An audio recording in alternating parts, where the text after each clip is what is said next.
Hello बच्चों, कैसे हैं आप? क्या हाल चाल आपकी?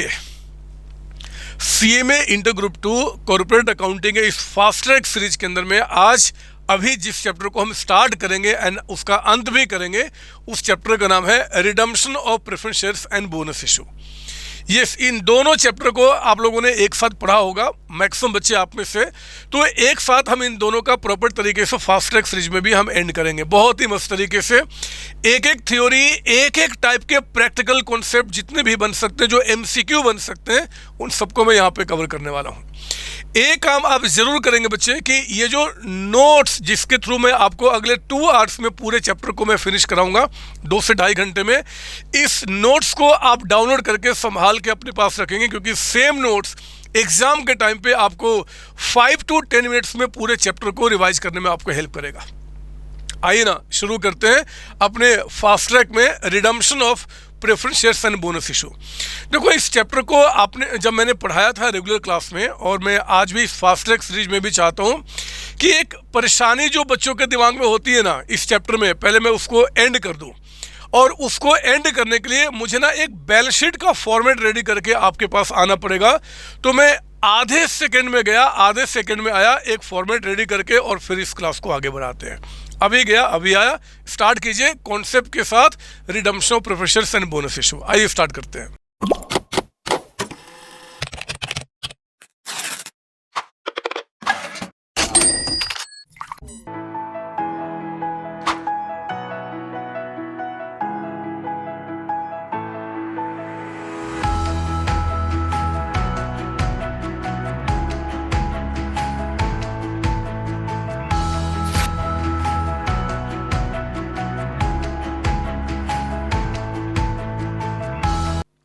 देखो, एक बैलेंस शीट मैंने आपके लिए यहाँ बनाया हुआ है, जिसमें कि इक्विटी शेयर कैपिटल 6 लाख के हैं, प्रेफरेंस शेयर कैपिटल है, free reserve, non free reserve and liability. आपको फ्री नॉन फ्री का मतलब मैं थोड़ा सा शॉर्ट में बता दूं। फ्री रिजर्व का मतलब होता है बच्चे, जिस रिजर्व पे कोई रिस्ट्रिक्शन नहीं होता। कंपनी के जो शेयर होल्डर्स है ना, कंपनी के मालिक, उस पैसे को कभी भी एज डिविडेंड अपने घर लेके जा सकते हैं, है ना, जिसको हम डिविडेंड के रूप में शेयर होल्डर को दे सकते हैं, हम उनको फ्री कहते हैं। नॉन फ्री रिजर्व का मतलब होता है कि जिस पैसे को एज डिविडेंड हम शेयर होल्डर्स को नहीं दे सकते हैं, इनको जिस पर्पस के लिए आपने क्रिएट किया है उसी पर्पस के लिए सिर्फ आप उसको यूज कर सकते हो, बाकी किसी काम के लिए नहीं। उनको हम बोलते हैं नॉन फ्री रिजर्व। और इस तरीके से बैलेंस शीट में आपको दिखा रहा हूँ। ये कंपनी मेरे बच्चे जो आपका यहाँ पे एक्स लिमिटेड है, मान लो ये कंपनी आज डिसाइड करती है कि हमें जो हमारे जो प्रेफरेंस शेयर होल्डर्स है ना, इनका पैसा वापस करना है। तो मैं आपको बता दूं, जब प्रेफरेंस शेयर होल्डर्स का पैसा वापस करते हो तो वहां पे एक दिक्कत आती है लायबिलिटी वालों को। जब भी कोई कंपनी को कर्ज देता है ना, कोई भी कर्ज देता है, चाहे आप भी कर्ज दोगे, तो आप देखते हो कि यार कंपनी कितनी साउंड है, कंपनी का पोजीशन कितना स्ट्रांग है। और वो कंपनी जनरली लायबिलिटी वाले उनको ज़्यादा स्ट्रांग मानते हैं जिस कंपनी में शेयर होल्डर्स का मतलब मालिक का पैसा लगा हुआ है ज़्यादा। अब सोचो, लायबिलिटी बैलेंस शीट में एग्जिस्ट कर रही है और आप मालिक का पैसा वापस कर रहे हो, ओनर का पैसा वापस कर रहे हो, शेयर होल्डर का पैसा वापस कर रहे हो। इससे लायबिलिटी वालों को क्या होता है, दिक्कत होता है। इनको कोई परेशानी ना हो, इनको कोई परेशानी ना हो इनके रिडम्पशन यानी कि इनके पेमेंट करने के टाइम पे। इसलिए कंपनीज एक्ट 2013 में सेक्शन 55 को क्या किया गया, इंट्रोड्यूस किया गया। कोई पूछ दे आपसे सेक्शन 55 क्यों इंट्रोड्यूस किया गया, ताकि जो लायबिलिटी वाले हैं ना उनका विश्वास कंपनी पे बना रहे। बस इतनी बातें बताएंगे। अब सेक्शन 55 क्या बोलता है बताइए। वो कहता है कि अगर आप 4 लाख रुपीज, मान लो ये 4 लाख जितना भी अमाउंट रहेगा, अगर जितना भी रहेगा, अगर 4 लाख के प्रेफरेंस शेयर्स को आप रिडीम करते हो तो आपको 4 लाख के नए शेयर्स पहले इशू करने पड़ेंगे। यानी कि इनको पैसे वापस करने के पहले, अगर आप इस मालिक को हटा रहे हो, एक पुराने मालिक को हटा रहे हो, तो नया मालिक आपको पहले बिजनेस में लाना होगा, तब पुराने को हटा सकते हो। तो यानी कि 4 लाख के अगर हम प्रेफरेंस शेयर्स को रिडीम कर रहे हैं तो 4 लाख के नए मालिक को लाना मतलब नए शेयर्स पहले इशू करना पड़ेगा। कौन से शेयर्स हम इशू कर सकते हैं, चाहे तो इक्विटी हो, चाहे तो प्रेफरेंस हो, चाहे दोनों हो। वो दो टोटल अमाउंट जो होना चाहिए कम से कम कितने का होना चाहिए जी, 4 लाख का, यानी कि जितने के मालिक हमारे पास जा रहे हैं। पहला तरीका। हम क्या रिवाइज कर रहे हैं, सेक्शन 55 को कंप्लाई करने का हमारे पास तरीका क्या है। फर्स्ट तरीका क्या जी, कि जितने जितने द फेस वैल्यू, जितने रुपए के शेयर्स हम रिडीम कर रहे हैं उतने के नए मालिक मतलब नए शेयर्स हम इशू कर दें। वो शेयर्स इक्विटी हो चाहे प्रेफरेंस हो, चाहे दोनों को कंबाइन करके, कोई दिक्कत नहीं है ना बच्चे। पहला। दूसरा तरीका, हमारा दूसरा तरीका सेक्शन 55 कहता है कि जो फ्री रिजर्व्स कंपनी के अंदर पड़े हैं, यानी कि वो पैसा जब जो शेयर होल्डर्स कभी भी एज डिविडेंड बिजनेस से बाहर लेके जा सकते हैं विदाउट एनी रेस्ट्रिक्शन, उनमें से जितने रुपए के शेयर्स रिडीम हो रहे हैं यानी कि 4 लाख, आप इसमें से 4 लाख रुपीज माइनस करके उस 4 लाख को भी नॉन फ्री रिजर्व में कन्वर्ट कर दो। नॉन फ्री रिजर्व मतलब वो पैसा बिजनेस में रहेगा, वो पैसा आप विड्रॉ नहीं कर सकते हो। तो नॉन फ्री में रिजर्व में कन्वर्ट करने के लिए याद कीजिए, हम फ्री रिजर्व से 4 लाख रुपीज माइनस करके, और यहाँ पे एक हम नाम लिखा करते थे कैपिटल रिडम्पशन रिजर्व CRR, और इसमें उस 4 लाख को हम क्या करते थे, ट्रांसफर करते थे। तो ये भी हमें अलाउड है कि ठीक है, जो पैसा शेयर होल्डर्स का है जो कभी भी ले जा सकते हैं भैया, उनमें से 4 लाख फ्रीज कर दो, यानी कि वो पैसा फ्री अब नहीं रहेगा। तो हम फ्री रिजर्व को नॉन फ्री में कन्वर्ट कर देते हैं। जितने भी नाम फ्री रिजर्व में कवर होंगे उनमें से कोई भी नाम हटाकर, जो भी अभी देखेंगे इसका डिटेल में, और हम क्या करेंगे जी, CRR के नाम पे ट्रांसफर कर देंगे। ये भी काम कर सकते हैं। तो सेक्शन 55 ने हमें 2 तरीका बताया, जितने के शेयर्स रिडीम कर रहे हो या तो उतने का नया इशू कर लो, या फिर क्या करो जी, फ्री रिजर्व को CRR में कन्वर्ट कर दो, या फिर इन दोनों को मिलाकर भी आप सेक्शन 55 कंप्लाई कर सकते हो, है ना बच्चे। बस उनको ये देखना है कि जितने के शेयर्स रिडीम हो रहे हैं उतने के एटलीस्ट नए शेयर्स इशू हो जाए, या फिर फ्री रिजर्व को फ्रीज में यानी कि CRR में ट्रांसफर किए, या दोनों मिला के, आपकी मर्जी। यही पढ़ा हमने, ये सर। तीसरी बात याद कीजिए, और क्या था, अभी हम सारी बातें क्या सीख रहे हैं, रिवाइज कर रहे हैं सेक्शन 55 का। तीसरी बात है कि आप उन्हीं प्रेफरेंस शेयर्स को रिडीम करोगे जो कि फुली पेड अप है।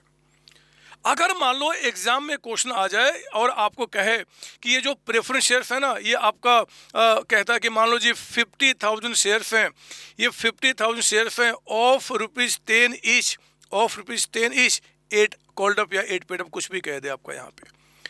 तो मेरे बच्चे ध्यान देना, 50,000 इंटू 8 कितना हो गया, 4 लाख। मैंने ऐसे आपका फिगर बना दिया। कहते हैं कि क्या इन शेयर्स को हम रिडीम कर सकते हैं। सेक्शन 55 ऐसे शेयर्स को रिडीम करने के लिए मना करता है। वो कहता है नहीं जी, this shares can not be redeemed. अगर आप इनको रिडीम करना भी चाहते हो तो पहले इनको फुली पेड अप कीजिए। ऐसा क्यों बोला गया था, इसलिए बोला गया था कि मेरे बच्चे देखो, अगर हम इनको फुली पेड अप नहीं करते हैं तो सेक्शन 55 कितने से कंप्लाई करना होगा, 4 लाख से। लेकिन जब आप इनको फुली पेड अप कर दोगे ना, तो आप मुझे बताओ 50,000 शेयर्स पे ₹2 और 10 और 8 का डिफरेंस, ₹2, कितना पैसा उनसे मंगाओगे, 1 लाख रुपीज। तो 1 लाख जब मंगाएंगे तो ये अमाउंट कितना हो जाएगा जी, 1 लाख रुपीज और ऐड हो जाएगा, यानी कि preference share capital as fully paid up amount कितना बन जाएगा, 5 लाख रुपीज। तो सेक्शन 55 के मुताबिक जो आपको उसके जो बेसिक बातें जो सेटिस्फाई करना है ना, इनके विश्वास को मेंटेन करने के लिए क्या जी, या तो नया इशू कीजिए, मतलब नए मालिक को बुलाइए, या फिर CRR बनाइए। वो 4 लाख नहीं 5 लाख से कंप्लाई करना होगा, क्योंकि कोई भी कर्ज दिया होगा तो वो सोचा होगा कि भैया अभी 4 लाख से कल कोई 5 लाख बन जाएंगे, और आप 5 लाख बनाए बगैर उनके पैसे को वापस कर रहे हो। तो हमने यहाँ पे सेक्शन 55 को रिवाइज कर रहे हैं। क्या जी, पहला चीज आपका कि those preference shares which are fully paid up they can only be redeemed. If they are not fully paid up, firstly will make them fully paid up and then only redemption is possible, आपका पहली बात। दूसरा कि before redemption company या तो नए shares issue करेगी, company will make the new issue that may be of the equity or the preference आपका। और सेकंड क्या, company will transfer an amount equivalent to face value of redeemable preference shares from free reserve to CRR आपका। तो ये और या फिर दोनों मिला के भी कर सकते हैं। ये सारी बातें मेरे बच्चे आपने ऑलरेडी पढ़ा हुआ है हमसे, हम वही रिवीजन कर रहे हैं, और यही बात मैंने आपको यहाँ पर लिख के दिया हुआ है। आइए एक बार देखते हैं। अब यहाँ से सारी बातें बैठने शुरू हो जाएंगी। देखो, एक तो मीनिंग क्या होता है रिडम्पशन का। रिडम्पशन का मतलब होता है paying back preference share holders their money, है ना। सेक्शन 55 में लिखा गया है कि प्रेफरेंस शेयर्स आपके जो रिडीम होंगे उनकी सारी बातें सेक्शन 55 में है। कंडीशंस आपका रिडम्पशन का क्या है जी, कंडीशन क्या है, तो कंडीशन में कहता है कि याद रखना कौन कहाँ कंडीशन लिखा हुआ है, सेक्शन 55 में। आपके लिए MCQ के लिए इंपॉर्टेंट क्वेश्चन है, एग्जाम में लिखा रहेगा कि fall according to dash section या under dash section conditions of redemption of preference shares mention. आपका 4 सेक्शन होंगे, कहाँ टिक मार्क करेंगे, 55 के अंदर में। क्लियर आपको, ये सर। अब कहता है कि देखो ये कंडीशंस हैं क्या बता रहा, पहला, such shares must be fully paid up. जिन प्रेफरेंस शेयर्स को हम रिडीम कर रहे हैं बच्चे, they must be fully paid up. If they are not fully paid up, they must be made fully paid up before आपका redemption. मैंने आपको बता दिया। दूसरा, such shares can be redeemed out of divisible और डिस्ट्रीब्यूटेबल प्रॉफिट। डिविजिबल या distributable हम किसको बोलते हैं, हम कहते हैं कि फ्री रिजर्व का, इसका कई नाम है, free reserve, distributable profit, divisible profit, सबका मीनिंग सेम होता है, ठीक है ना। तो कहता है कि such shares can be redeemed out of divisible और डिस्ट्रीब्यूटेड प्रॉफिट और out of profits of fresh issue of shares. कौन सा शेयर्स, कोई भी हो सकता है ना, made for the purpose of redemption, redemption के पर्पस के लिए जो आपने बनाया हुआ है, ठीक है। और तीसरी बात कहता है, तीसरी बात, before redemption of preference shares company will issue shares, वही चीज थोड़ा और डिटेल में, कौन सा जी, चाहे इक्विटी चाहे preference, by an amount equivalent to face value of redeemable preference shares. यानी कि रिडम्पशन के पहले या तो आप फ्रेश इशू कर लो, नया इशू, या फिर कंपनी में transfer an amount equivalent to face value of redeemable preference shares from free reserve to CRR, जो भी बताया मैंने। और तीसरा क्या जी, partly by applying both the order, कुछ यहाँ से कुछ यहाँ से, वो भी आप कर सकते हैं, है ना बच्चे। अब हमारे पास फ्री रिजर्व, यहाँ पे एक वर्ड आ रहा है, उस फ्री रिजर्व का मतलब क्या होता है, नॉन फ्री का मतलब क्या होता है, ये थोड़ी सी बात आपको ध्यान से सुनना होगा। आइए अब मैं आपको यहाँ पे बताना चाहता हूँ free reserve and non free में कौन कौन से नाम आएंगे।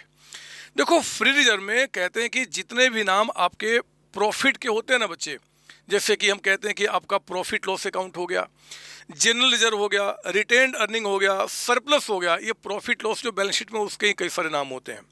फिर डिविडेंड इक्वलेशन फंड आपका हो गया, ये डिविडेंड को पे करने के लिए हम रिजर्व बनाते हैं, तो ये तो आपका होगा ही फ्री आपका।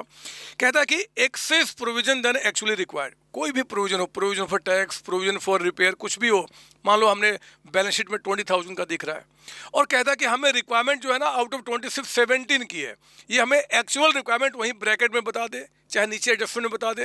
तो 20,000 बैलेंस शीट में रिजर्व है, रिक्वायरमेंट 17 की है, तो बाकी 3 क्या बोलेंगे, free, and that free can be used. हमारे इंस्टीट्यूट ने एक क्वेश्चन बड़ा अच्छा आपके स्टडी मेट में रखा, हम उसको भी यहाँ पर रिवाइज करेंगे, इसी के ऊपर बेस्ड आपका। खैर आगे बढ़िए, आपका कहता है कि free portion of statutory reserve, कोई स्टैट्यूटरी रिजर्व है, डेवलपमेंट रिजर्व हो गया, है ना, टी डेवलपमेंट आपने पढ़ा हुआ है जो टैक्स में बनते हैं, आपका इन्वेस्टमेंट अलाउंस रिजर्व हो गया। इसमें जो आपका अगेन कहता है कि 60,000 बैलेंस शीट में है, बट रिक्वायरमेंट सिर्फ हमें क्या है जी 50 की है, तो जितना रिक्वायरमेंट नहीं है उसको हम क्या बोलेंगे, फ्री आपका, है ना। वो फ्री जो होएगा बच्चे, वो हम क्या करेंगे, एज फ्री रिजर्व हम उसको यूज कर सकते हैं। एक लाइन और भी मैंने यहाँ पर लिखा हुआ है, इसका मीनिंग थोड़ा सा रुक जाइए, मैं इसको अलग से समझाऊंगा ताकि कोई कंफ्यूजन ना हो। इंस्टीट्यूट ने बड़ा अच्छा एक पॉइंट डाला हुआ है एक अच्छे अमेंडमेंट के अंदर में, बट इसको अलग से समझाऊंगा, आपको कोई दिक्कत नहीं आनी चाहिए। नॉन फ्री का मतलब कि जितने नाम हमने फ्री में बताए ना, उन सबको छोड़ के बाकी सारे नॉन फ्री होंगे। मान लो प्रोविजन फॉर आपने रिपेयर 20,000 का बनाया है, या रिजर्व फॉर रिपेयर जो भी बोल दीजिए, प्रोविजन फॉर रिपेयर 20,000 का है, कहता है कि 12,000 की हमें रिक्वायरमेंट है, 8,000 की रिक्वायरमेंट नहीं है, तो जो 8,000 रिक्वायरमेंट नहीं है वो तो फ्री हो गया। जो रिक्वायरमेंट है जितना अमाउंट, वो क्या हो गया, फ्री, नॉन फ्री, वो क्या हो गया हमारा, नॉन फ्री हो गया, जिसको एक पर्पस के लिए ही आप यूज कर सकते हैं।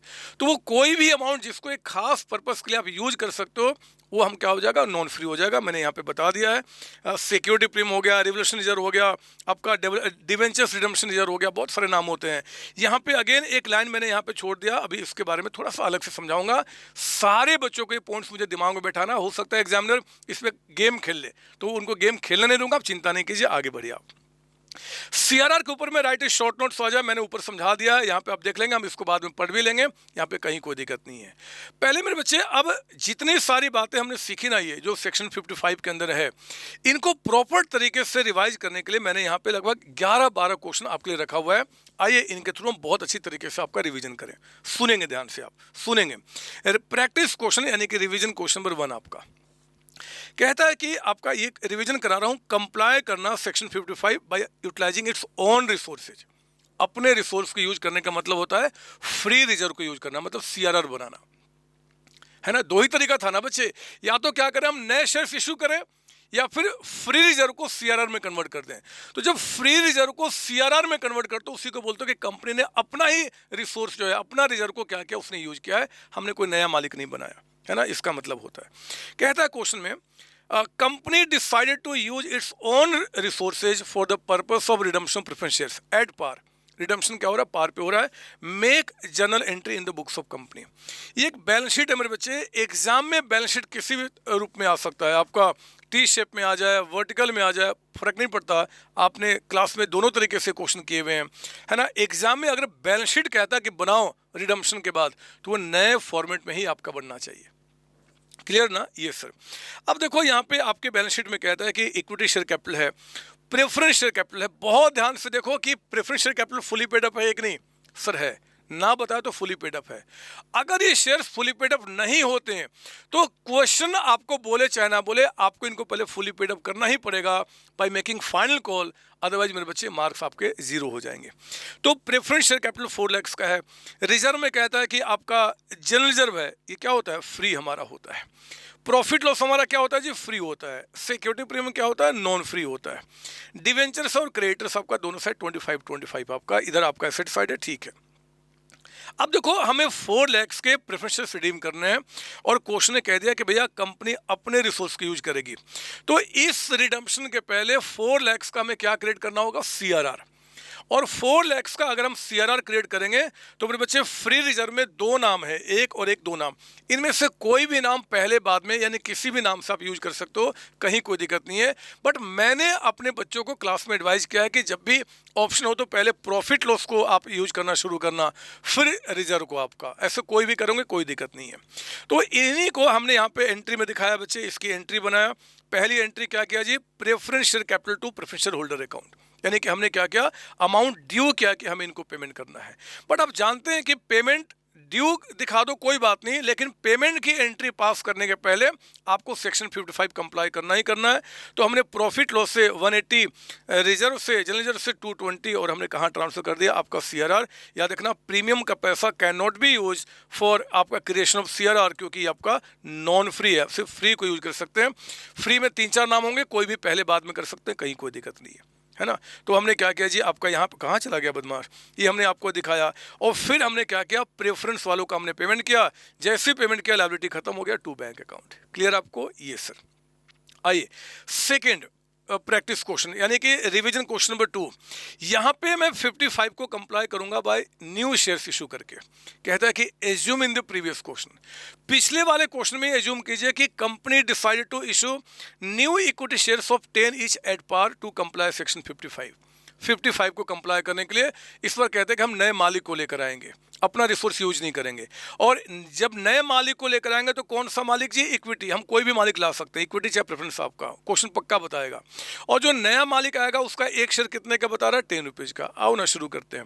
ड्यू की एंट्री पास किया मेरे बच्चे। अब यहाँ पे ये एंट्री हमने पास किया टू कंप्लाई सेक्शन 55।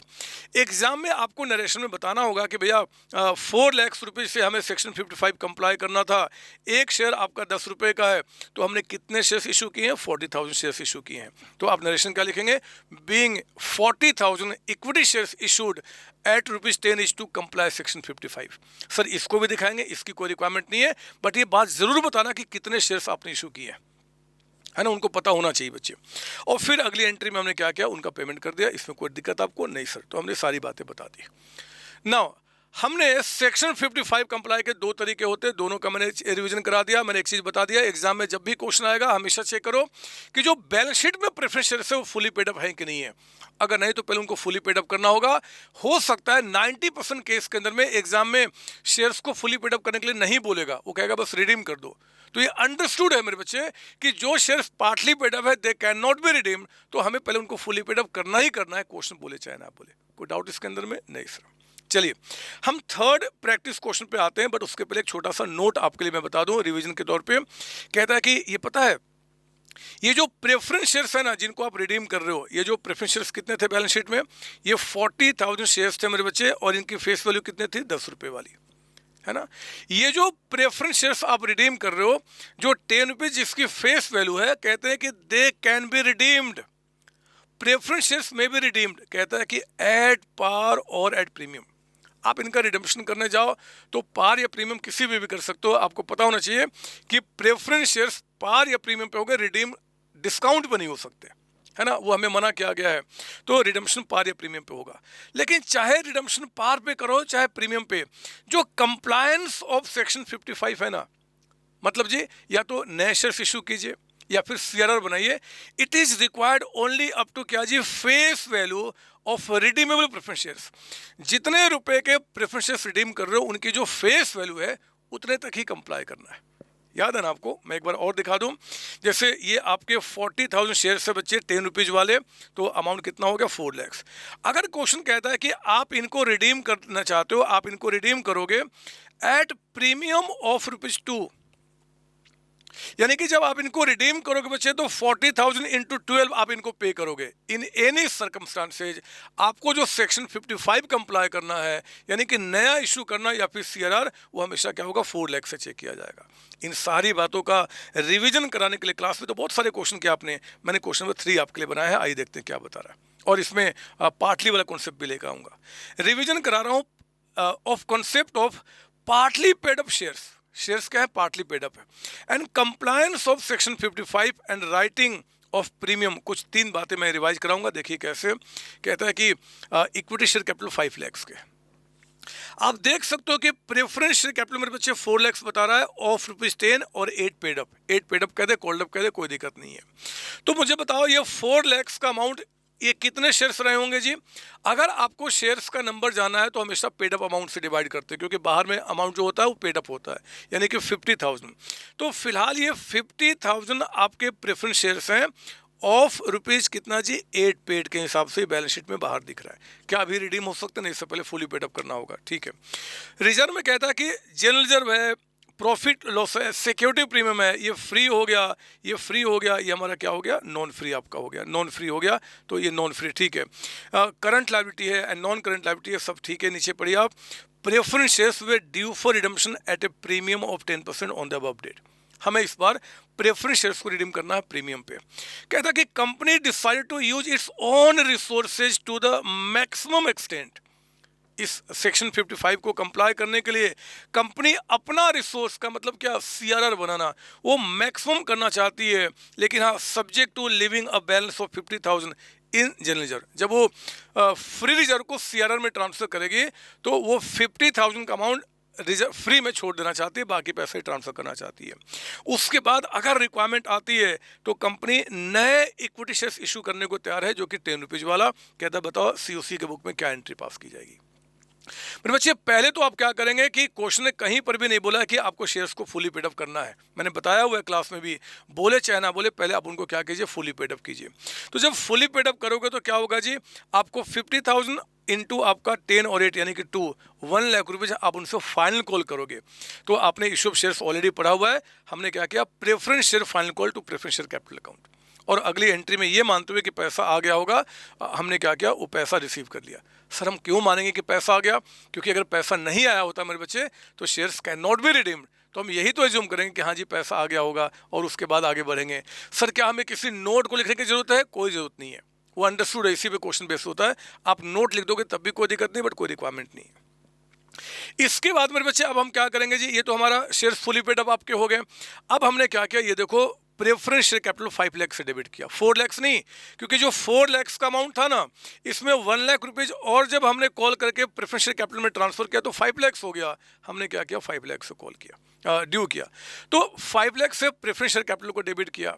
और क्योंकि 10% प्रीमियम पे हम रिडीम कर रहे हैं तो प्रीमियम ऑन रिडम्पशन को भी डेबिट करेंगे, क्योंकि प्रीमियम जो हम पे करेंगे बच्चे वो हमारा एक्सपेंस है, एक्सपेंस बढ़ना डेबिट होता है। एंड 550 का अमाउंट हमें क्या करना? पेमेंट करना है।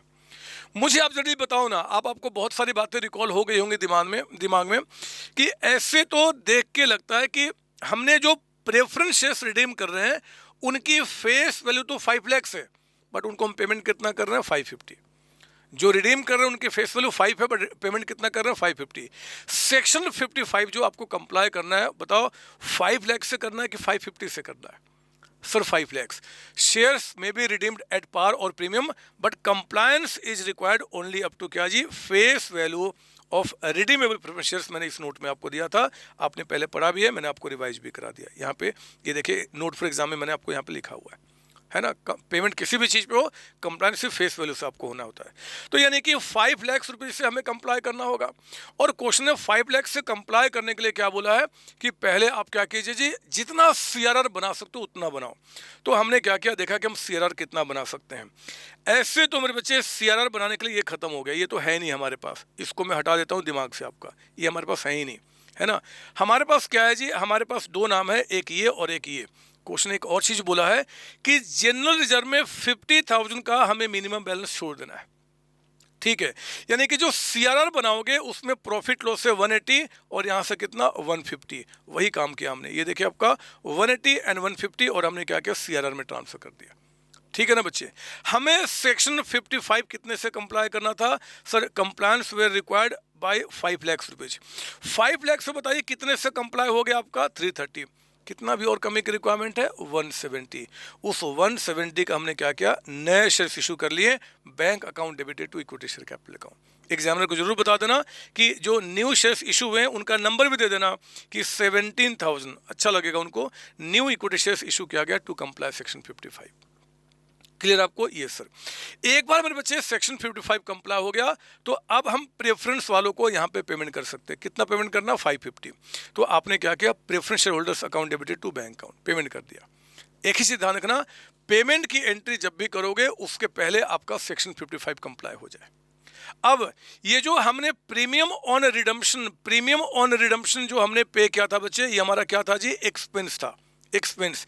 इस एक्सपेंस को हम क्या करेंगे, राइट ऑफ कर देंगे, हटा देंगे, अभी एग्जिस्ट नहीं करेगा। और ये 50,000 के अमाउंट को राइट ऑफ करने के लिए हमने क्या किया, यहाँ पे security premium account debited to premium on redemption account हमने एंट्री कंप्लीट कर ली। ये जो एंट्री आपका लिखा हमने लास्ट वाला, इसको मैंने आपको इंपॉर्टेंट पॉइंट फॉर रिवीजन में दे भी दिया है। आपको पता है कि जब भी हम प्रीमियम ऑन रिडम्पशन को राइट ऑफ करते हैं, जब भी हम प्रीमियम ऑन रिडम्पशन को राइट ऑफ करने के लिए करते हैं, तो प्रीमियम ऑन रिडम्पशन को राइट ऑफ करने के लिए हमारे पास दो ऑप्शन है। CRR बनाने के लिए एक ऑप्शन है फ्री रिजर्व, लेकिन बच्चे प्रीमियम को राइट ऑफ करने के लिए हमारे पास दो ऑप्शन है। एक क्या जी, सिक्योरिटी प्रीमियम, एक क्या हमारा सिक्योरिटी प्रीमियम। बैलेंस शीट में हो चाहे अभी हमने इशू किया उसमें प्रीमियम आया हो, तो हम क्या करेंगे, पहले सिक्योरिटी प्रीमियम को लेंगे। उसके बाद अगर सिक्योरिटी प्रीमियम हमारे पास नहीं है या फिर इसमें अमाउंट कम पड़ रहा है, तो हम फिर कहाँ से लेंगे जी, आपका फ्री रिजर्व से। और फ्री रिजर्व का एग्जैक्टली वही मतलब जो मैंने ऊपर में आपको बताया था, है ना बच्चे। Profit loss account, retain earning, general reserve, profit वो excess provision that actually required, वो सारी बातें वही निकल के आएंगी। क्लियर आपको, ये सर।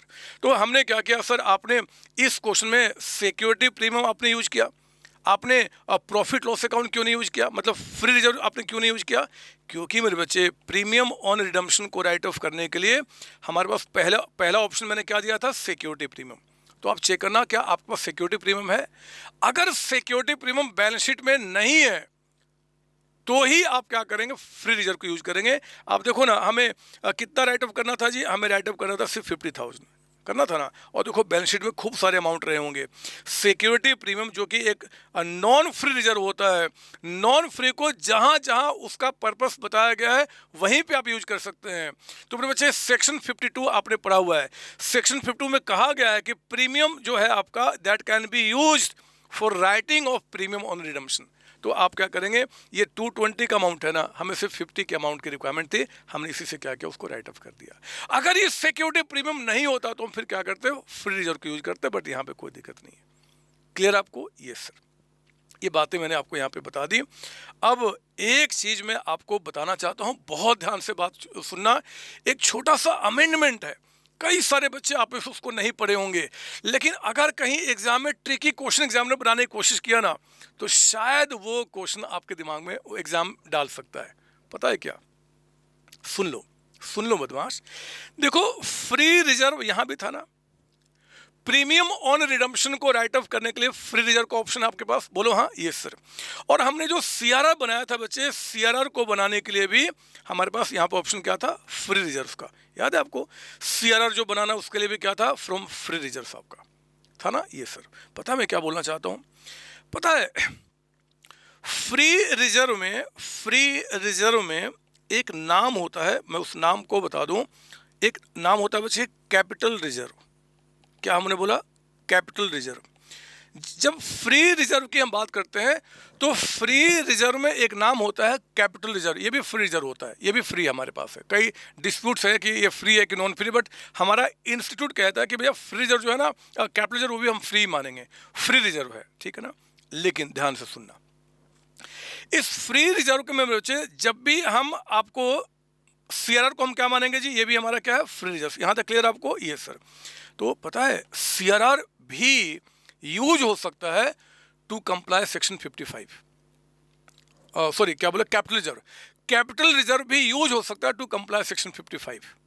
फ्री रिजर्व को सीआरआर में ट्रांसफर करना है, हम इसको भी यूज कर सकते हैं एज फ्री रिजर्व।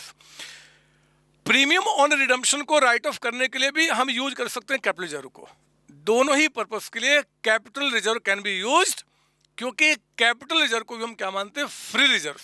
लेकिन अब बात सुनना, मजे की बात, पता है कहते हैं कि सेक्शन 55 को कंप्लाई करने के लिए, सेक्शन 55 को कंप्लाई करने के लिए मतलब जी जितने रुपए के शेयर्स रिडीम हो रहे हैं उनके फेस वैल्यू से सीआरआर को बनाने के लिए यहाँ पे कैपिटल रिजर्व का मतलब होता है ओनली रियलाइज्ड इन कैश। अगर कैपिटल रिजर्व कैश में रियलाइज हुआ है मेरे बच्चे, तब ही उसको हम यूज कर सकते हैं टू कंप्लाई सेक्शन 55। छोटी सी बात है, अब चिंता नहीं कीजिए, अभी क्लियर कर दूंगा, बट अभी थोड़ा सा दिमाग शांत रखिए, बहुत सारे बच्चे आप में से नहीं जानते हैं। तो सेक्शन 55 को कंप्लाई करने के लिए कैपिटल रिजर्व अगर आपके बैलेंस शीट में है बच्चे, वो भी फ्री माना जाएगा और उसको भी हम क्या करेंगे, यहाँ पे यूज करेंगे, है ना। सीक्वेंस में कहीं भी ऊपर नहीं चले जी, कोई दिक्कत नहीं है। लेकिन प्रीमियम ऑन रिडम्पशन को राइट ऑफ करने के लिए, प्रीमियम ऑन रिडम्पशन को राइट ऑफ करने के लिए भी हम कैपिटल को क्या मानेंगे, फ्री रिजर्व, कैपिटल रिजर्व को क्या मानेंगे, फ्री रिजर्व। लेकिन यहाँ पे मेरे बच्चे कहा गया है कि आपका प्रीमियम ऑन रिडम्पशन को राइट ऑफ करने के लिए आपका वेदर रियलाइज्ड इन कैश और note, both can be used. अब उनको खैर एग्जाम आ चुका, पास ज़्यादा भी बात नहीं करेंगे, हम लोग रेगुलर क्लास में इसका डिस्कशन करेंगे। जो बच्चे हमारे पास जुड़ेंगे अभी, मैं यहाँ बता दूं कि एक ही चीज़ ध्यान रखना, बैलेंस शीट में कैपिटल रिजर्व है और कहता है कि आपका रियलाइज इन कैश, तो मेरे बच्चे वो यहाँ भी यूज हो जाएगा, यहाँ भी यूज हो जाएगा, जहाँ भी यूज कर लीजिए। कैपिटल रिजर्व बैलेंस शीट में कहता है कि नॉट रियलाइज इन कैश, तो सिर्फ और सिर्फ यहाँ पे यूज होगा, यहाँ पे यूज नहीं होगा। अगर एग्जाम में बैलेंस शीट में सिर्फ क्या लिखा हुआ जी, कैपिटल रिजर्व, सिर्फ लिखा हुआ कैपिटल रिजर्व, वो नहीं बता रहा है कि भैया ये रियलाइज इन कैश है कि नहीं, तो मैंने आपको क्लास में लिखा हुआ है कि अगर रिजर्व के बारे में ना बताया तो ऑलवेज हम एज्यूम करते हैं, ऑलवेज एज्यूम कि ये रियलाइज्ड इन कैश है, ये रियलाइज इन कैश है। आप चाहो तो एग्जाम में एक प्रॉपर नोट देना क्या है, एज्यूम कि capital reserve has been realise in cash. और अगर इसको हम मानेंगे कि रियलाइज इन कैश है, तो मेरे बच्चे यहाँ भी यूज हो जाएगा, यहाँ भी यूज हो जाएगा। ऐसे इंस्टीट्यूट ने कोई क्वेश्चन अपने स्टडी मेट में नहीं दिया है, पर उन्हें एक थ्योरी लिखा है, तो अगर ऐसा हो जाए तो कोई दिक्कत नहीं होना चाहिए। क्लियर आपको? ये सर, अब थोड़ा सा मैं आपको समझा दूँ यहाँ पे इस क्वेश्चन के साथ। ये देखिए आप यहाँ पे ये क्वेश्चन अभी जो थर्ड किया ना हमने, उसी में मान लीजिए इसी क्वेश्चन में थोड़ा सा क्लीन कर दूं मैं, यहाँ पे क्लीन कर दूं।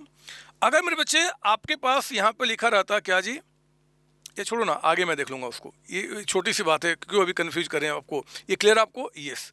अब मैं आपको यहाँ पे क्या कर रहा हूँ, ये सारी एंट्री मैंने समझा दी है, इंपॉर्टेंट पॉइंट फॉर रिविजन में थे।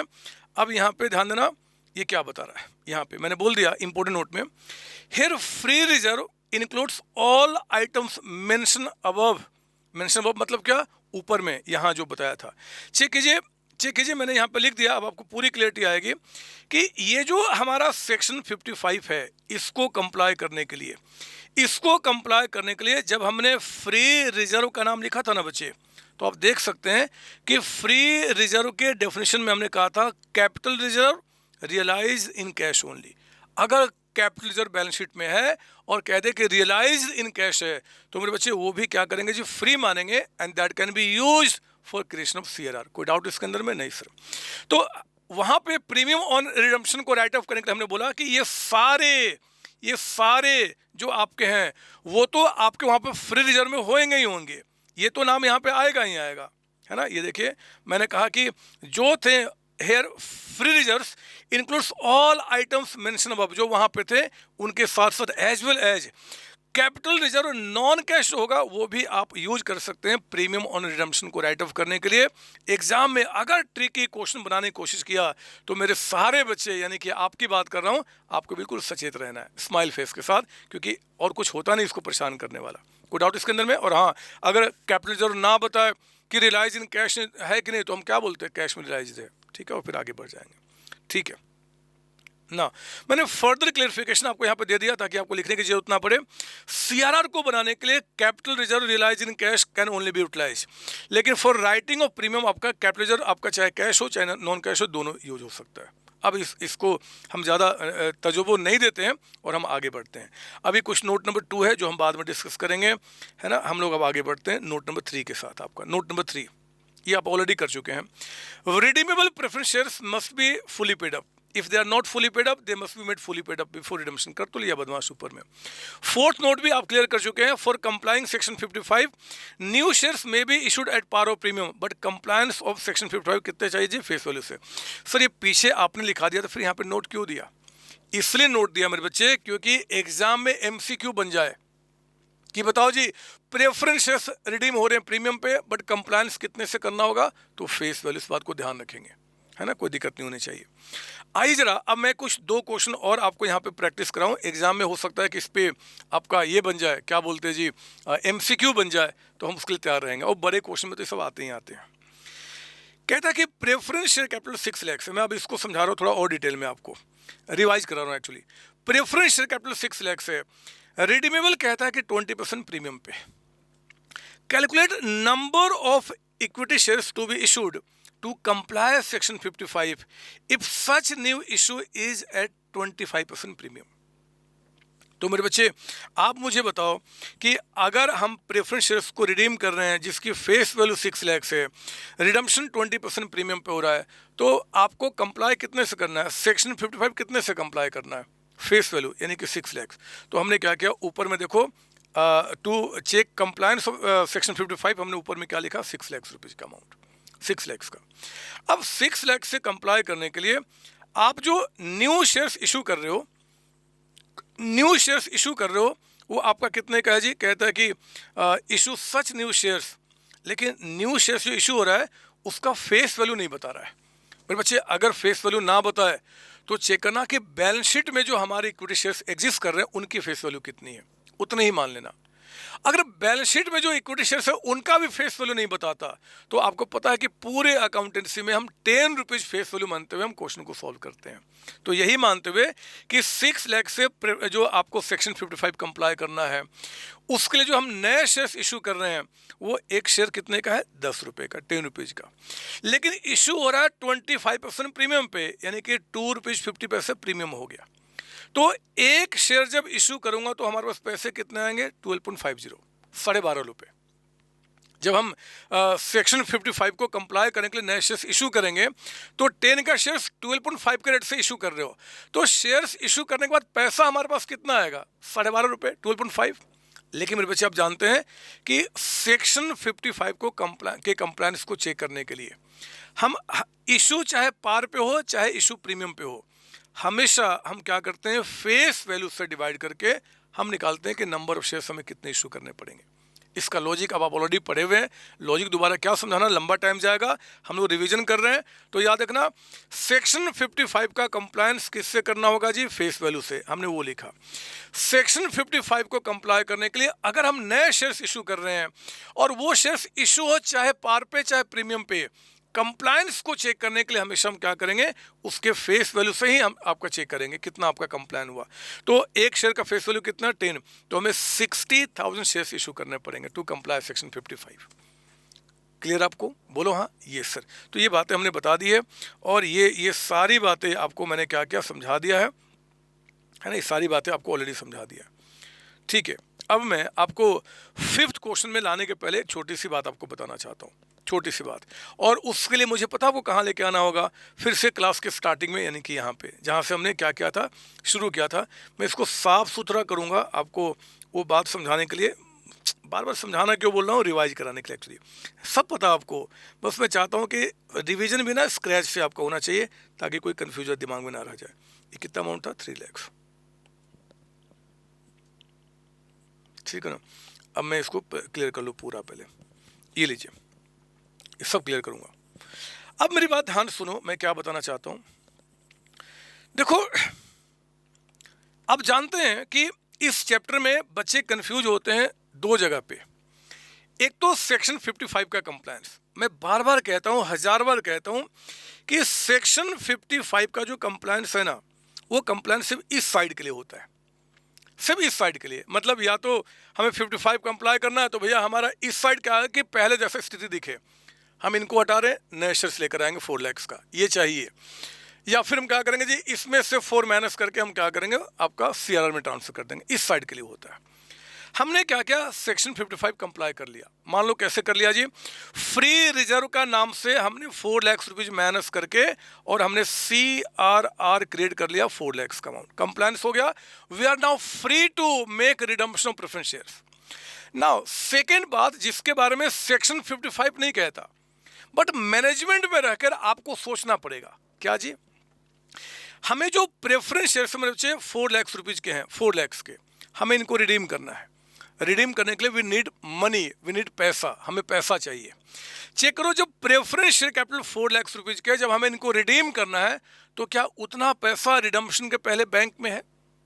हमने देखा कि यार यहाँ तो 9 लाख पड़ा हुआ है, बहुत आसानी से हम क्या करेंगे जी, प्रेफरेंस शेयर कैपिटल को हटा देंगे और उनको हम बैंक से 4 लाख पे कर दिए होंगे तो बैंक से 4 लाख रुपीज हटा देंगे, पेमेंट हो जाएगा। लेकिन मेरे बच्चे, अगर कंपनी यहाँ पे क्या करती है, सुनिए ध्यान से मेरी बात, मैं रिवीजन करा रहा हूँ। अगर कंपनी क्या करती है कि बैंक में अगर उतना पैसा उसने नहीं रखा हुआ है, मान लीजिए पैसा बैंक में कितना है, सिर्फ 1 लाख रुपीज, और बाकी सारे पैसे ना उसने अदर एसेट्स में इन्वेस्ट करके रखा हुआ है, यानी कि 24 लाख का यहाँ पे अदर एसेट्स है। अब पॉइंट ये उठता है कि प्रेफरेंस शेयर्स को रिडीम करने के लिए आपको कैश चाहिए कितना, 4 लाख। क्या बैंक में उतना कैश है आपके पास? नहीं सर। कितना बैंक में? 1 लाख रुपीज। तो 4 लाख कहाँ से रिडीम कर दोगे? हमें पैसे चाहिए। ये सर, सेक्शन 55 के कंप्लायंस से पैसे का कोई मतलब नहीं मेरे बच्चे। इनके बारे में पैसा कितना है, कहाँ से आएगा, वो सेक्शन 55 बोलता ही नहीं है। जिस कंपनी में काम करने के लिए आप जाओगे ना, उस कंपनी की सिरदर्दी बनेगी कि भैया पैसा आखिर कहाँ से आएगा, क्योंकि यहाँ तो सिर्फ 1 लाख रुपए दिख रहे हैं, क्योंकि ये सारे पैसे हमने क्या किए जी, एसेट्स में लगा दिए हैं। अब क्या करें, तो हमें कितना पे करना, 4 लाख पे करना ना, लेकर आओ। कहाँ से लेकर आएंगे मैं आपको बताता हूँ मेरे बच्चे। अगर आपने सेक्शन 55 को कंप्लाई करने के लिए नए शेयर्स इशू किया, तो शेयर्स इशू करते हैं 55 भी कंप्लाई हो गया, उसके पैरेलल में पैसे भी कुछ आए होंगे, वो पैसा यूज हो सकता है, पहली बात। लेकिन अगर आपने क्या किया, फ्री रिजर्व को CRR में कन्वर्ट किया तो कोई पैसा नहीं आया, सिर्फ आपने कंप्लाई किया 55, तो पैसा कहाँ से आएगा? अब आपको माथापेची करनी होगी, आपको सोचना होगा, और बिलीव करो आपको एग्जाम में नहीं सोचना होगा। क्वेश्चन साफ साफ शब्दों में आपको बताएगा पैसा यहाँ से लेकर आओ।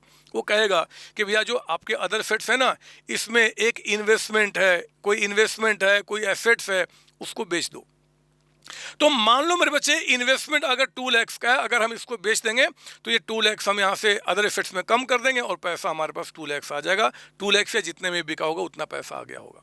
अब पैसा इकट्ठा करें, बाबा कह रहा हूँ, पैसा इकट्ठा करना सेक्शन 55 का इशू नहीं है, वो मैनेजमेंट का कि पैसा कहाँ से आएगा, क्योंकि वो पैसे सारे आप एसेट्स में लगा चुके हैं। या तो ऐसे बोलेगा, या फिर वो कहेगा कि आप एक काम करो, डिवेंचर्स इशू कर दो, बैंक से लोन ले लो।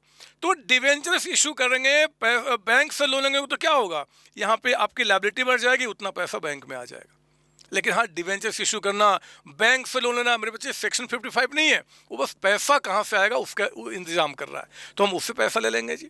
वो जहाँ से भी पैसा आना होगा आपको बिल्कुल चिंता नहीं करना है, क्वेश्चन आपको बताएगा, और अगर क्वेश्चन नहीं बताता आपको सोचना भी नहीं है। हम कब सोचेंगे पैसे के बारे में, जब क्वेश्चन बोलेगा कि आपको रिक्वायर्ड है, आपको निकालना है कि पैसे कितने कहाँ से आएंगे और कैसे कैसे, क्वेश्चन खुद बताएगा, हमें बस एंट्री पास करना होगा। क्लियर ना? ये सर। ना अब मैं आपको एक बात बताना करता हूँ, मैं यहाँ पे वहीं पे क्वेश्चन के थ्रू, क्योंकि हम पढ़े हुए हैं, हम रिवीजन कर रहे हैं, तो फिर क्यों इतना परेशान होना। ये लीजिए आपका, मैंने 4th क्वेश्चन में आपके पास आ गया। 4th किया ना हमने अभी, यस। 5th में आ जाइए, 5th 5वां क्वेश्चन। 4th में पहले बताओ, 4th में मैंने स्ट्रेट फॉरवर्ड कहा था कि भैया आप calculate number of equity shares to be issued to comply section 55। Section 55 को कंप्लाई करने के लिए कितने शेयर्स इशू करने होंगे? तो आपने क्या किया जी, ये एमसीक्यू में आ गया क्वेश्चन, तो हमने कहा कंप्लाई कितने से करना, 6 लाख, उसको लिखा हमने। जो शेयर्स इशू कर रहे हैं वो 10 रुपीज का है और 25% प्रीमियम है। क्या प्रीमियम को यहाँ पे ऐड करेंगे? नहीं ऐड करेंगे, क्योंकि कंप्लायंस को चेक करने के लिए 55 का हम क्या करेंगे, फेस वैल्यू हमेशा डिवाइड करते हैं। आप क्लास में पढ़े हैं तो वो आपका 60,000 आ गया। लेकिन मेरे बच्चे अब मैं आ रहा हूं अगला क्वेश्चन, ये भी एमसीक्यू में आ गया, 2 मार्क्स का। देखो बच्चे गलतियां करेंगे, आप नहीं करोगे, मुझे पता है, सुनेंगे ध्यान से। Preferential capital 6 lakh, they are redeemable at 40% premium, ठीक है। Calculate number of equity shares to be issued, बता दे इस बार, of ₹10 to be issued to finance the redemption. क्या बोल रहा है? To finance the redemption. मेरे बच्चे यहाँ पे जो इक्विटी शेयर्स हमें इशू करना है ना, क्वेश्चन ने साफ साफ कहा है कि इक्विटी शेयर्स का जो इशू करोगे, do not check compliance of section 55। हम मत चेक करो, हमें चेक भी नहीं करना, बस बता दो कि to finance the redemption, redemption को फाइनेंस करने के लिए, रिडम्पशन के लिए जो पैसे चाहिए, पैसे, उन पैसे को इकट्ठा करने के लिए हम क्या कर रहे हैं जी, इक्विटी शेयर्स इशू कर रहे हैं। और जो शेयर्स इशू कर रहे हैं ना वो 25% प्रीमियम पे। तो बोलता बताओ कितने शेयर्स इशू किया जाएगा? सुनिए ध्यान से, number of equity shares to be issue to finance the redemption. मुझे बताओ रिडम्पशन के लिए कितने पैसे की रिक्वायरमेंट है? क्या हमें 6 लाख रुपए चाहिए? नहीं सर, 6 लाख प्लस 40%, ये भी तो चाहिए। रिडम्पशन के लिए पैसे पे करने हैं जी, भूल जाओ 55 पैसे, मैनेजमेंट सोच रहा कहाँ से आएगा। तो 6 लाख प्लस 40 कितना हो गया? 840, टोटल 840 की रिक्वायरमेंट है हमें, टोटल 840 की रिक्वायरमेंट है। अब जो नए शेयर्स इशू करेंगे वो एक शेयर है 10 रुपए का, लेकिन इशू होगा बच्चे 25% प्रीमियम, यानी कि 2.5 रुपीज प्रीमियम के साथ, यानी कि 12 रुपीज 50 पैसे के हिसाब से हम क्या करेंगे, शेयर्स पब्लिक को बेचेंगे। तो मुझे बताओ कि अगर एक शेयर को बेचकर हमारे पास 12 रुपीज 50 पैसे कैश आएंगे, तो 840 कैश इकट्ठा करने के लिए हमें कितने शेयर्स बेचने होंगे? अब इस पर डिवाइड करेंगे 12.50 से, क्योंकि यहाँ पे हम जो शेयर्स इशू कर रहे हैं, not to comply section 55 but to finance the redemption, पैसे के लिए, तो उससे डिवाइड किया, कितना आ गया? 67,200। एक ही बात से आपसे मैं बोलता हूँ बच्चे, बहुत ध्यान से क्वेश्चन को पढ़ना, बहुत मजेदार क्वेश्चन होते हैं। इतने सारे क्वेश्चन हम लोगों ने किए हैं, मैं आपको दावे के साथ कहता हूँ, जितने क्वेश्चंस आपने क्लास में किए उससे हटके कुछ बनता ही नहीं है। वो डिट्टो क्वेश्चन उठ के एग्जाम में आने वाले हैं, बस रिवाइज ठीक से यहाँ पे कर लो और चेहरे पे हमेशा स्माइल रखना। और थोड़ा सा अगर अच्छा लगे कि हाँ सर मेहनत कर रहे हैं, तो बदमाश लाइक बटन जरूर प्रेस कर देना कि ये हमें सब कुछ रिकॉल हो रहा है, और लोगों को दिखे कि ये संतोष सर के भी बच्चे एक्टिव हैं, वो भी संतोष सर को लाइक करते हैं। वो लाइक बटन ही देख के बोलते हैं कि बच्चा लाइक करता है कि नहीं करता है। अब बच्चे मेरे लाइक ही नहीं करते, मुझे क्या करूं मैं। खैर एनीवे, मैं थोड़ी दम लूंगा, मुझे तो आप लाइक करो चाहे ना करो, मुझे तो आपको सीएमए बनाना ही बनाना है। मैं आगे बढ़ता हूं और 6 क्वेश्चन पे वो सारे कॉन्सेप्ट को आपको अब इकट्ठा कराता हूं। सुनिए ध्यान से, बहुत अच्छा, बहुत ध्यान से। याद है? खैर चलो ना, ये क्या याद है मैं इस क्वेश्चन के साथ ही बताऊंगा। बैलेंस शीट कहता है कि सीओसी का ऑन 31 मार्च 24, इसमें बिल्डिंग है, मशीन है, इन्वेस्टमेंट है, डेटर्स है, स्टॉक है, बैंक है। यहाँ पे इक्विटी शेयर कैपिटल है, प्रेफरेंस शेयर कैपिटल। बहुत ध्यान से, क्या फुली पेड अप है? यस, जब तक वो कॉल्ड अप आपका नहीं बताएगा कि अलग अलग, तो फुली पेड अप है, ठीक है। फिर आगे बढ़ना, कहता है कि जनरल रिजर्व फ्री होता है, सिक्योरिटी प्रीमियम नॉन फ्री होता है, नॉन फ्री होता है, डिवेंचर है, क्रेडिटर्स है। नीचे कहता है कि preference shares were due for redemption at a premium of 10% on the above date. हमें जो प्रेफरेंस शेयर्स रिडीम करना है वो 10% प्रीमियम पर रिडीम करना है। समझ में आ गया? प्रीमियम पे, ठीक है। Company decided to use its own resources to comply section 55। समझ गया? वो सीआरआर बनाना चाहती है, कर लेंगे। If required company will issue new equity shares of ₹20 each eight a premium of 10%। अगर मेरे बच्चे सेक्शन 55 को पहले तो सीआरआर से कंप्लाई करेंगे, सीआरआर से कंप्लाई करने के बाद अगर कुछ कमी होती है, यानी कि अभी 55 पूरा कंप्लाई नहीं हुआ, तो कंपनी इस पर क्या करेगी? न्यू शेयर्स इशू करेगी, 20 रुपीज वाले। बैलेंस शीट में एक कितने का था? 10, नीचे क्या बता रहा? 20, तो जो नीचे बोलेगा वही लेंगे, फेस वैल्यू है। और जो नया इशू क्या बता रहा है जी? 10% के प्रीमियम पे। अगर ये यहाँ पे नहीं बताता कि जो नए शेयर्स इशू हो रहे हैं वो कितने रुपए वाले हैं, तो हम ये मानते हैं, और ये भी ना बताया तो फिर 10 रुपए का ही मान लेते हैं आपका, बट जब बताएगा तो वही काम करेंगे। Make journal entry in the books of COC, company decided to take bank loan if required. Company यहाँ पे कहता है कि बैंक लोन लेगी अगर रिक्वायरमेंट आए तो। अरे बैंक लोन लेना क्या सेक्शन 55 पे? नहीं सर, पैसा इकट्ठा करना मैनेजमेंट की सिरदर्दी है। कहाँ से पैसा कहाँ से आएगा, कहाँ कितना आएगा, वो मैनेजमेंट डिसाइड करेगा। और मैनेजमेंट जब भी डिसाइड करेगा तो क्वेश्चन आपको बताएगा। आपको बिल्कुल नहीं सोचना, सिर्फ दो बातें आपको हमेशा सोचना है, एक तो सेक्शन 55 और अगर रिडम्पशन प्रीमियम पे हो रहा तो उसको राइट ऑफ करना। इस दो के साथ फाइनेंस यानी कि पैसे की रिक्वायरमेंट कहां से फुलफिल होगी? एग्जाम में क्वेश्चन में आप तभी सोचेंगे जब क्वेश्चन बोलेगा, अदरवाइज आपको नहीं सोचना, ठीक है ना। They also decided to maintain minimum bank balance of 50,000 after redemption. चाहते हैं कि भैया रिडम्पशन के बाद हमारा हाथ खाली ना हो, 50 रुपये कम से कम 50,000 रुपये बैंक में रह जाए, ठीक है ना। अब आइए ध्यान से सुनेंगे, ध्यान से। पहले तो सारे बच्चे जो मेरे पेड स्टूडेंट्स हैं और उसके साथ साथ सारे बच्चे जो आपका सेल्फ स्टडी कर रहे हैं, या वो भी बच्चे जो सेल्फ स्टडी नहीं कर रहे, कहीं से पढ़े हैं बट इस चैप्टर में दिक्कत है और आप यहाँ पे देख रहे हैं, मेरे प्यारे बच्चों, आप ना जब भी एग्जाम में रिडम्पशन और प्रेफरेंस शेयर्स का क्वेश्चन आता है और दिखता है क्या रिडम्पशन में कई सारी बातें में दो बात तो हमेशा होगी, मतलब एक बात तो हमेशा होगी सेक्शन 55। दो बातें क्या हो सकती हैं? 55 एंड प्रीमियम को राइट ऑफ करने वाला। टू द मैक्सिमम तीन बातों पे सोचना पड़ सकता है। 55 प्रीमियम को कैसे कैसे कहां से राइट ऑफ करेंगे, और तीसरा जी आपका फंड्स पैसे कहां से आएंगे। तो मेरे बच्चे, जब भी आपको एक दो या तीन जो भी होगा ना, पहले क्या करो कि रफ में वर्किंग में आप प्रॉपर तरीके से सारी बातें प्लान कर लो कि यहाँ पे इसको ऐसे करना है, प्रीमियम को रिडम्पशन राइट ऑफ करने के लिए ये रिजर्व हमारे पास रहेंगे, पैसे मैं यहाँ से इकट्ठा करूँगा, ऐसे ऐसे पैसा आएंगे। पहले पूरी प्लानिंग क्या करो, वर्किंग नोट्स में या तो एग्जामिनर को भी दिखा दो या रफ में कर लो आप, उसके बाद एंट्री पास करना शुरू करो। इससे गलती के चांसेस खत्म हो जाते हैं, क्योंकि इस क्वेश्चन के अंदर में मेरे बच्चे आपको 3 पॉइंट पे सोचने हैं। सेक्शन 55 रिडम्पशन प्रीमियम पे हो रहा है तो प्रीमियम को कैसे राइट ऑफ किया, क्योंकि प्रीमियम को राइट ऑफ करना उसके लिए भी फ्री रिजर्व चाहिए और वो सीआरआर के लिए भी चाहिए, तो कहाँ पे यूज करूँ कहाँ पे ना करूँ। और क्वेश्चन ने जो कह दिया कि लोन रेज करना है अगर आपको कुछ कम पैसे पड़ रहे हैं तो कंफर्म्ड है मेरे बच्चे बैंक में पैसे कम हो रहे होंगे, इसलिए उन्होंने ये सारी बातें बताई। हम तीनों पे सोचेंगे और यही सोचना, देखो मैंने क्या किया आपको यहाँ पे दिखाया है। एग्जाम में आप क्या करोगे, 3 अलग अलग वर्किंग कर लीजिए, चाहे तीनों को एक साथ कर लीजिए, कहीं कोई दिक्कत नहीं है, कोई भी मार्क्स आपका नहीं काट सकता, ठीक है ना, क्योंकि वर्किंग है आपका। ये देखिए हमें 55 कितने से कंप्लाई करना है, यहाँ देखो आप इस क्वेश्चन को, तो 55 कितने से कंप्लाई कर, थोड़ा क्लीन कर दूं मैं, ये लीजिए। अब मुझे बताओ 55 कितने से कंप्लाई करना है, तो 55 कंप्लाई करना है इससे 6 लाख के। हमने क्या किया, उसको यहाँ दिया 6 लाख रुपए। हमें प्रीमियम ऑन रिडम्पशन कितना राइट ऑफ करना है, जो था ना प्रीमियम रिडम्पशन राइट ऑफ करना है, तो सिक्योरिटी प्रीमियम, अगर नहीं तो फ्री रिजर्व है ना, वो हमें कितने से करना है आपका 10% आपका, तो 6 लाख का 10% कितना हो जाएगा 60,000। हमने क्या किया, उसको भी लिख लिया 60 आपका। और तीसरा मुझे बताओ, क्योंकि क्वेश्चन ने आपको बोला है कि रिडम्पशन करने के लिए पैसे भी इकट्ठा करना है और वो मैनेजमेंट कहाँ कहाँ से पैसा इकट्ठा करेगी वो आपको बता रही हैं, तो अब उसके लिए हमें पैसा कितना चाहिए, तो 6 लाख और रिडम्पशन 10% प्रीमियम पे, तो 660 की रिक्वायरमेंट है फंड्स पैसा। हमने क्या किया 660 यहाँ लिख दिया। तीनों की पहले बेहतर प्लानिंग कर लो एग्जाम में 2 मिनट के अंदर में, फिर एंट्री पास करो। ये क्वेश्चन आएगा तो 10 नंबर तक में क्वेश्चन आ सकता है बदमाश, लेकिन करने में 4 से 5 मिनट समय लगता है। देखो कैसे, तीनों लिख दिया मैंने।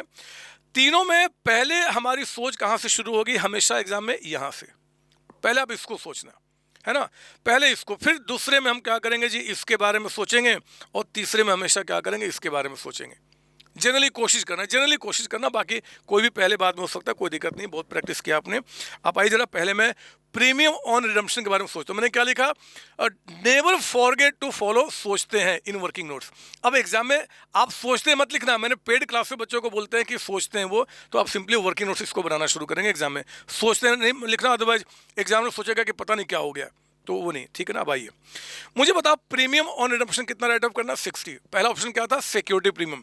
क्या सिक्योरिटी प्रीमियम है हमारे पास बैलेंस शीट में, यस, कितना है 30। हम पहले उसको यूज करेंगे, तो हमने क्या किया, वो 30 यहाँ पे यूज कर लिया। उसके बाद क्या जी, आप चेक करो कि नया जो इशू हो रहा है, हम जो नए शेयर्स इशू कर रहे हैं यहाँ पे, क्या वो भी प्रीमियम पे हो रहा है, यस। तो पहले हमेशा प्रीमियम को यूज करूंगा, चाहे बैलेंस शीट में हो और चाहे वो आपका नया इशू पे आए।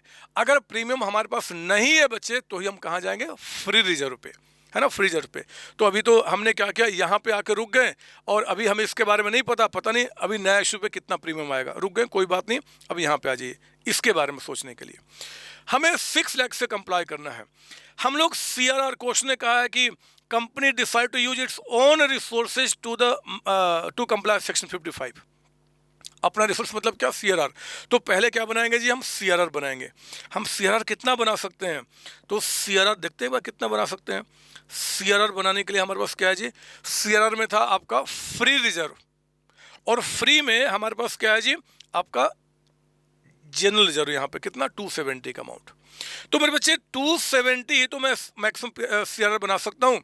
तो मैंने कहा कि 6 लाख में 270 का CRR हो जाएगा, तो अभी बैलेंस कितना बच गया, 330। और 330 जो आपका हो गया, इसके लिए हमें क्या करना होगा जी, नया शेयर इशू करना होगा, क्योंकि क्वेश्चन ने साफ साफ बोला है। ये देखिए आप यहाँ पे एक तो सेक्शन 55 कंप्लाई किया हमने अपने रिसोर्स को यूज करके, और अगर अभी भी कुछ कमी आती है तो कमी किसमें, 55 को कंप्लाई करने में। तो कंपनी क्या करेगी, नए शेयर्स इशू करेगी 20 वाले 10% प्रीमियम पे। तो मेरे बच्चे आप देखो ना यहाँ पे कि हमें अभी कंप्लायंस 6 माइनस 330 और करना है। तो न्यू शेयर्स जो इशू करना है टू कंप्लाई सेक्शन 55 कितना हो गया जी, 330। और नया शेयर जो इशू हो रहा है वो है तो 20 रुपीज़ का फेस वैल्यू 20, बट इशू हो रहा है प्रीमियम पे। क्या प्रीमियम भी लेंगे, नहीं सर, कंप्लायंस को चेक करने के लिए हमेशा फेस वैल्यू से डिवाइड करते हैं। तो फेस वैल्यू कितना हो गया, 20 आपका, 330 टू कंप्लाई 20 के हिसाब से इतने शेयर्स हमें इशू करने होंगे। तो जैसे ही इतने शेयर्स इशू हो गया बच्चे, सेक्शन 55 कंप्लाई हो गया, एक काम पूरा। अब देखो ना, इसके बाद अगर इतने शेयर्स इशू होते हैं तो हमारा प्रीमियम कितना आएगा, 33 आएगा ना, क्योंकि जो आप नए शेयर्स इशू कर रहे हो वो आपका क्या कर रहे हो जी, 20 रुपीज़ का 10% यानी कि 2 रुपये प्रीमियम आएगा पर शेयर। तो जब हम 16,500 शेयर्स इशू करें तो इतना प्रीमियम आ जाएगा, 33,000 प्रीमियम आएगा। क्या 33,000 प्रीमियम में से हमें यहाँ पे शॉर्ट कितना हो रहा था, सिर्फ 30। आराम से आप क्या करोगे, इसको यूज कर लोगे, है ना। 33 जो प्रीमियम आया उसमें 30 यूज हो गया, अभी भी सिक्योरिटी प्रीमियम में 3,000 का अमाउंट बच जाएगा जो न्यू बैलेंस शीट में चला जाएगा। तो हमने क्या किया, इसके बारे में भी सोच लिया, इसके बारे में सोच लिया। यहाँ पे किसी भी फ्री रिजर्व को यूज करने की रिक्वायरमेंट नहीं आई। सर आती तो आगे देख लेंगे, रिवाइज करो ना ठीक से पहले आपका। ये दो चीज़ हो गया बच्चे, हम एंट्री पास कर सकते हैं। अब हम यहाँ पे आएंगे 660। मैं बार बार कहता हूँ ये दोनों हमेशा सोचना पड़ सकता है, लेकिन इनके बारे में हम एग्जाम में तभी सोचते हैं जब क्वेश्चन में बोलता है कि आपको यहाँ से पैसे कटेगा, मतलब वो मजबूर करेगा तभी सोचेंगे, अदरवाइज नहीं सोचेंगे, है ना। तो हमें 660 की रिक्वायरमेंट है जी रिडम्पशन करने के लिए, और वो कहता है कि 50,000 आपको बैंक में बैलेंस और छोड़ना है। तो 660 हमें रिडीम करने के लिए, और रिडम्पशन के बाद 50,000 बैंक में बच जाए तो टोटल पैसा कितना रिक्वायर्ड है, 17। टोटल कैश हमें 17 चाहेगा तब होगा। 17 में हमारे पास फंड्स है कितना, तो आप देखिए बैलेंस शीट में पहले से बैंक में कितना था, 3 लाख रुपीज। एक तो हमने वो ले लिया 3 लाख, और जो नए शेयर्स हमने इशू किया 55 को कंप्लाई करने के लिए, तो 55 तो कंप्लाई हो गया लायबिलिटी साइड, और साथ में पैसे भी आ गए। तो पैसा भी तो यहाँ पे यूज होगा आपका रिडम्पशन के लिए। पैसा कितना आ गया, तो चेक कर लो, 16,500 इंटू आपका 22 है ना, क्योंकि 16,500 शेयर्स इशू किया है 22 के हिसाब से, तो 3,63,000 आ गया। आपको रिवीजन में दिक्कत ना हो इसलिए मैं यहाँ लिख देता हूँ। ये न्यू इशू जो आपका है ना, कैसे है जी, तो 16,500 शेयर्स हमने इशू किया था टू कंप्लाई सेक्शन 55, लेकिन जो पैसे आए थे ना हमारे पास वो 22 के रेट से आए थे, तो पैसा भी देखा जा रहा है ना, वो कितना आ चुका है, इतना आ चुका है। 710 की रिक्वायरमेंट है, टोटल पैसा हमारे पास इतना हो गया। तो बताओ कमी कितने की आ गई, 47 की। जो कमी आ गई उसके लिए क्या क्वेश्चन बोला कि बैंक से लोन ले लो। कंपनी डिसाइड टेक क्या जी, बैंक लोन इफ रिक्वायर्ड। अगर रिक्वायरमेंट आई ना रिक्वायरमेंट, तो 47 का हम क्या करेंगे, बैंक लोन लेंगे। जो बच्चा इस वर्किंग को कर लिया, सवाल नहीं बचता कि मेरे बच्चे एग्जाम में क्वेश्चन गलती करेंगे। आप पहले हमेशा सोचते हैं, मैंने अपनी पेड क्लासेज में इसे बहुत बेहतर तरीके से आपके माइंड को डेवलप किया है, मुझे विश्वास है आपको कहीं कोई दिक्कत नहीं होगी। बाकी बच्चे भी इसको समझ रहे होंगे, मुझे पूरा विश्वास है। मेरे बच्चे इन्हीं को अब हम क्या करेंगे, एंट्री में कन्वर्ट करेंगे। देखो ना, पहले हमने क्या किया, आपका कैपिटल प्रीमियम तो ये आपका हो गया। दूसरे एंट्री में हमने क्या किया जी, CRR यहाँ बना लिया आपका दिख रहा है आपको ना। तीसरी एंट्री में क्या किया जी, हमने नया इशू किया, उसकी एंट्री हो गई। चौथे में हमने बैंक लोन लिया। पांचवें हमने पेमेंट कर दिया और लास्ट में प्रीमियम को हमने राइट ऑफ कर दिया। हमने पहले से प्लान कर लिया था कि सिक्योरिटी प्रीमियम है उसे हम यहाँ पे राइट ऑफ कर लेंगे। क्लियर ना। तो इस तरीके से दिखा दिया। आप नरेशन लिख देना, लिखना होगा तो कोई दिक्कत नहीं है, बट कोशिश करना कि जो छोटे मोटे नरेशन है ना, वो मतलब जो अभी रिक्वायर्ड ज़्यादा नहीं है, वो सारे क्वेश्चन पहले पूरा सॉल्व करने के बाद आप करना, पूरा 100 मार्क्स का पेपर अटेम्प्ट कर जाने के बाद, है ना। टाइम मतलब किल नहीं करना यहाँ पे। तो आप चाहो तो नरेशन साथ में दे दो क्योंकि उसमें ज़्यादा टाइम नहीं लगता, बाकी आपकी मर्जी, ठीक है ना। तो ये हमने काम कर दिया, ये एंट्री सारी मैंने दिखा दी आपको। हमेशा आप इसको सोचेंगे, इसको ऐसे कर लेंगे। इवन एग्जाम में भी आपका जो आंसर शीट आएगा उसको इस ऐसे नहीं, ऐसे करके 3 कॉलम बना के सोचिए बहुत अच्छी तरीके से। तो कोई डाउट इसके अंदर में? नहीं सर, ठीक है। सर एक बात बताओ, मान लो इसी क्वेश्चन में, ये जो क्वेश्चन हमने किया इसी क्वेश्चन में अगर वो ये बातें नहीं करता, मैं देखो जो काट रहा हूँ, यानी कि मान लो क्वेश्चन नहीं बोलता, कहता है कि आपका company decided to take bank loan if required, नहीं बोल रहा है। They also decided to maintain minimum cash balance of इतना, अगर ये नहीं बोल रहा है। अगर लास्ट का 2 लाइन ही है, बाकी सारे क्वेश्चन है, तो फिर सर हम ये नहीं करेंगे, नहीं बचे। अगर वो सिर्फ इतनी बातें कहता है तो आप फिर इसके बारे में नहीं सोचेंगे, ये आपका वर्किंग का पार्ट ही नहीं बनेगा। आप सिर्फ इन दोनों की एंट्री के बारे में सोचना। अब बोलोगे सर अगर ये हम नहीं सोचेंगे तो हमें फंड्स चाहिए 660 का अमाउंट, और 660 की जगह पे हमारा पैसा कितना हुआ, 3 पहले से था। मान लो यहाँ पे हमारे पास पैसा 360 आया, तो इतना ही तो पैसा हुआ। समझो मेरी बात। अगर इसके बारे में नहीं कुछ बोलता, लास्ट का 2 लाइन, तो रिडम्पशन के लिए पैसा कितना चाहिए, 660। ये छोड़ दो, इसके बारे में नहीं बोला, 660 चाहिए। पैसा हमारे पास टोटल कितना है, 663। अच्छा ज़्यादा हो गया ना, तब तो ठीक है, रिडम्पशन हो गया। मान लो ये होता 563, मान लो होता, तो क्या करते हैं, कुछ भी नहीं करते हैं, आपको बिल्कुल नहीं सोचना है यहाँ पे। अगर पैसा 660 की रिक्वायरमेंट और 563 आपके पास होता है तो भी कोई बात नहीं बचे। बैंक से जब भी जितना बैलेंस शीट में होता है ना, अगर उससे ज़्यादा पेमेंट हो गया तो बैंक ऑटोमेटिकली क्या बन जाता है, बैंक ओवरड्राफ्ट। तो ये अंडरस्टूड हो जाता है कि हमने बैंक से क्या क्या होगा जी, उतना कर्ज लिया होगा। यानी कि जब आप बैलेंस शीट बनाओगे तो अब बैंक आपका एसेट साइड नहीं, जितना नेगेटिव आ रहा होगा वो बैंक ओडी लायबिलिटी साइड दिखना शुरू हो जाएगा। लेकिन आप इसके बारे में तभी सोचेंगे जब क्वेश्चन बोलेगा, अदरवाइज नहीं, ठीक है ना।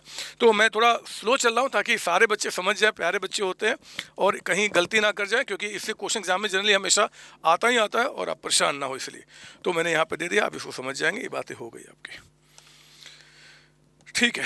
आइए 7th रिवीजन क्वेश्चन, आपका 2-3 क्वेश्चन बच गए, अब जल्दी खत्म कर लेंगे इसको। 7th पे आइए। कहता है balance sheet of COC limited as on 31 March 2024 आपको बता रहा है। इस बैलेंस शीट के अंदर में शेयर होल्डर्स फंड है, equity share capital and preference share capital. हमेशा ध्यान दो, क्या ये फुली पेड अप है, ये फुली पेड अप है, आदर डालो इसका। जनरल रिजर्व है, प्रीमियम है, लायबिलिटी है, बैंक है, इन्वेस्टमेंट है, अदर एसेट्स। नीचे कहता है प्रेफरेंस शेयर्स में due for redemption at a premium 15% on the above date. Premium पर रिडीम हो रहा है, 2 सोचते हैं तो कंफर्म है 55, और दूसरा आपका क्या जी, प्रीमियम ऑन रिडम्पशन कैसे राइट ऑफ किया जाएगा। Company decided to use its own resources to the maximum extent subject to living of balance of 50,000 in general reserve. ये CRR के लिए जो हम आपका अपने रिसोर्स के यूज करते बच्चे उसके लिए बोल रहा है, बट कहता है कि भैया CRR बनाते समय जनरल में 50,000 छोड़ देना, बाकी का ही बनाना, मैक्सिमम जितना बना सकते हो, ठीक है। Company also issued 30,000 equity shares of 10 each eight a premium 10% आपका। तो कंपनी यहाँ पे क्या करे, इक्विटी शेयर्स इशू कर रही है, और फिर कहता है कि अगर रिक्वायरमेंट आई तो प्रेफरेंस शेयर्स भी इशू किया जाएगा।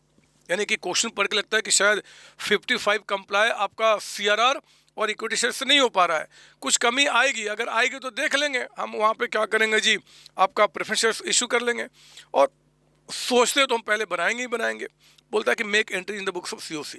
आप मुझे बताओ कि क्या पूरे क्वेश्चन में फाइनेंस यानी कि पैसे के बारे में सोचने के लिए कुछ बोल रहा है, नहीं बोल रहा है। तो फिर बच्चे आप यहाँ से दिमाग बिल्कुल हटा देना, पैसा है पूरा तो भी ठीक है, कम हो गया तो कोई नहीं, बैलेंस शीट अगर बोलेगा बनाने के लिए तो बैंक, अब बैलेंस शीट में बैंक ओडी हो जाएगा, नहीं बताएगा बोलेगा तो कोई दिक्कत नहीं है।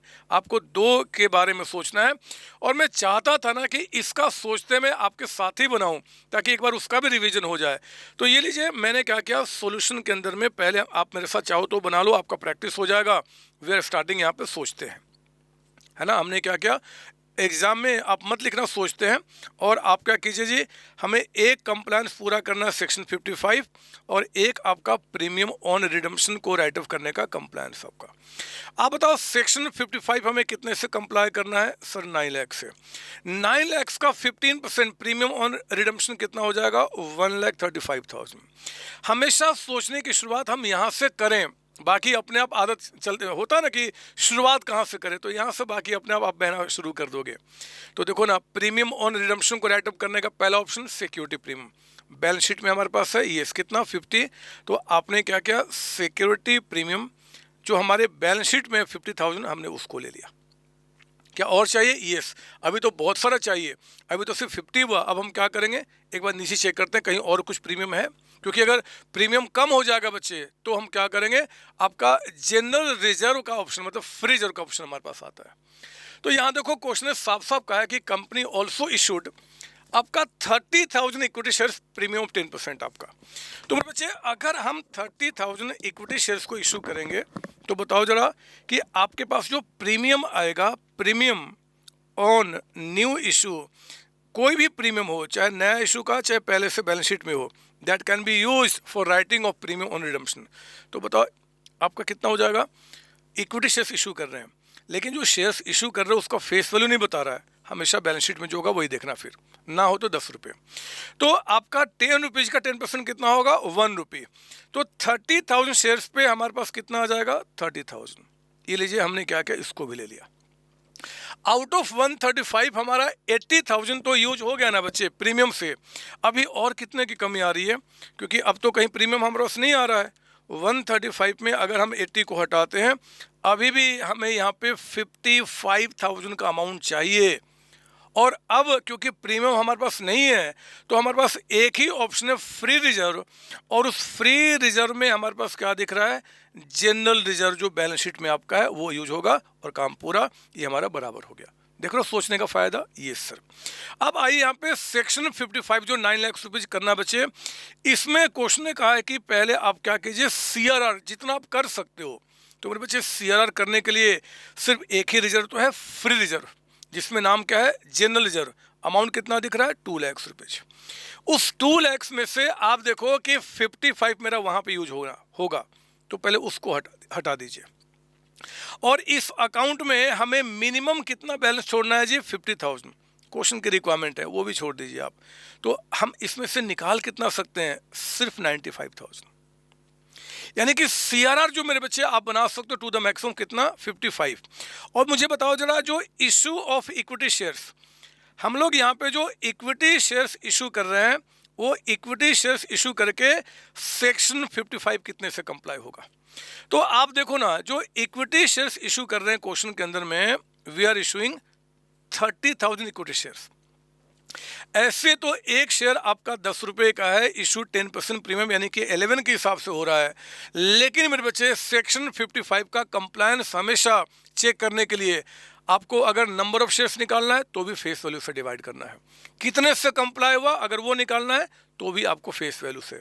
यानी कि इशू ऑफ इक्विटी शेयर से 30,000 इंटू आपका 10 कितने से कंप्लाई हो गया हमारा? 3 लाख रुपीज़। ये 3 लाख रुपये से हमारे पास हो गया है। इसके बाद मेरे बच्चे अगर कुछ रिक्वायरमेंट आपके पास आती है, कितना रिक्वायरमेंट आ गया? 4 लाख यानी कि 5,05,000।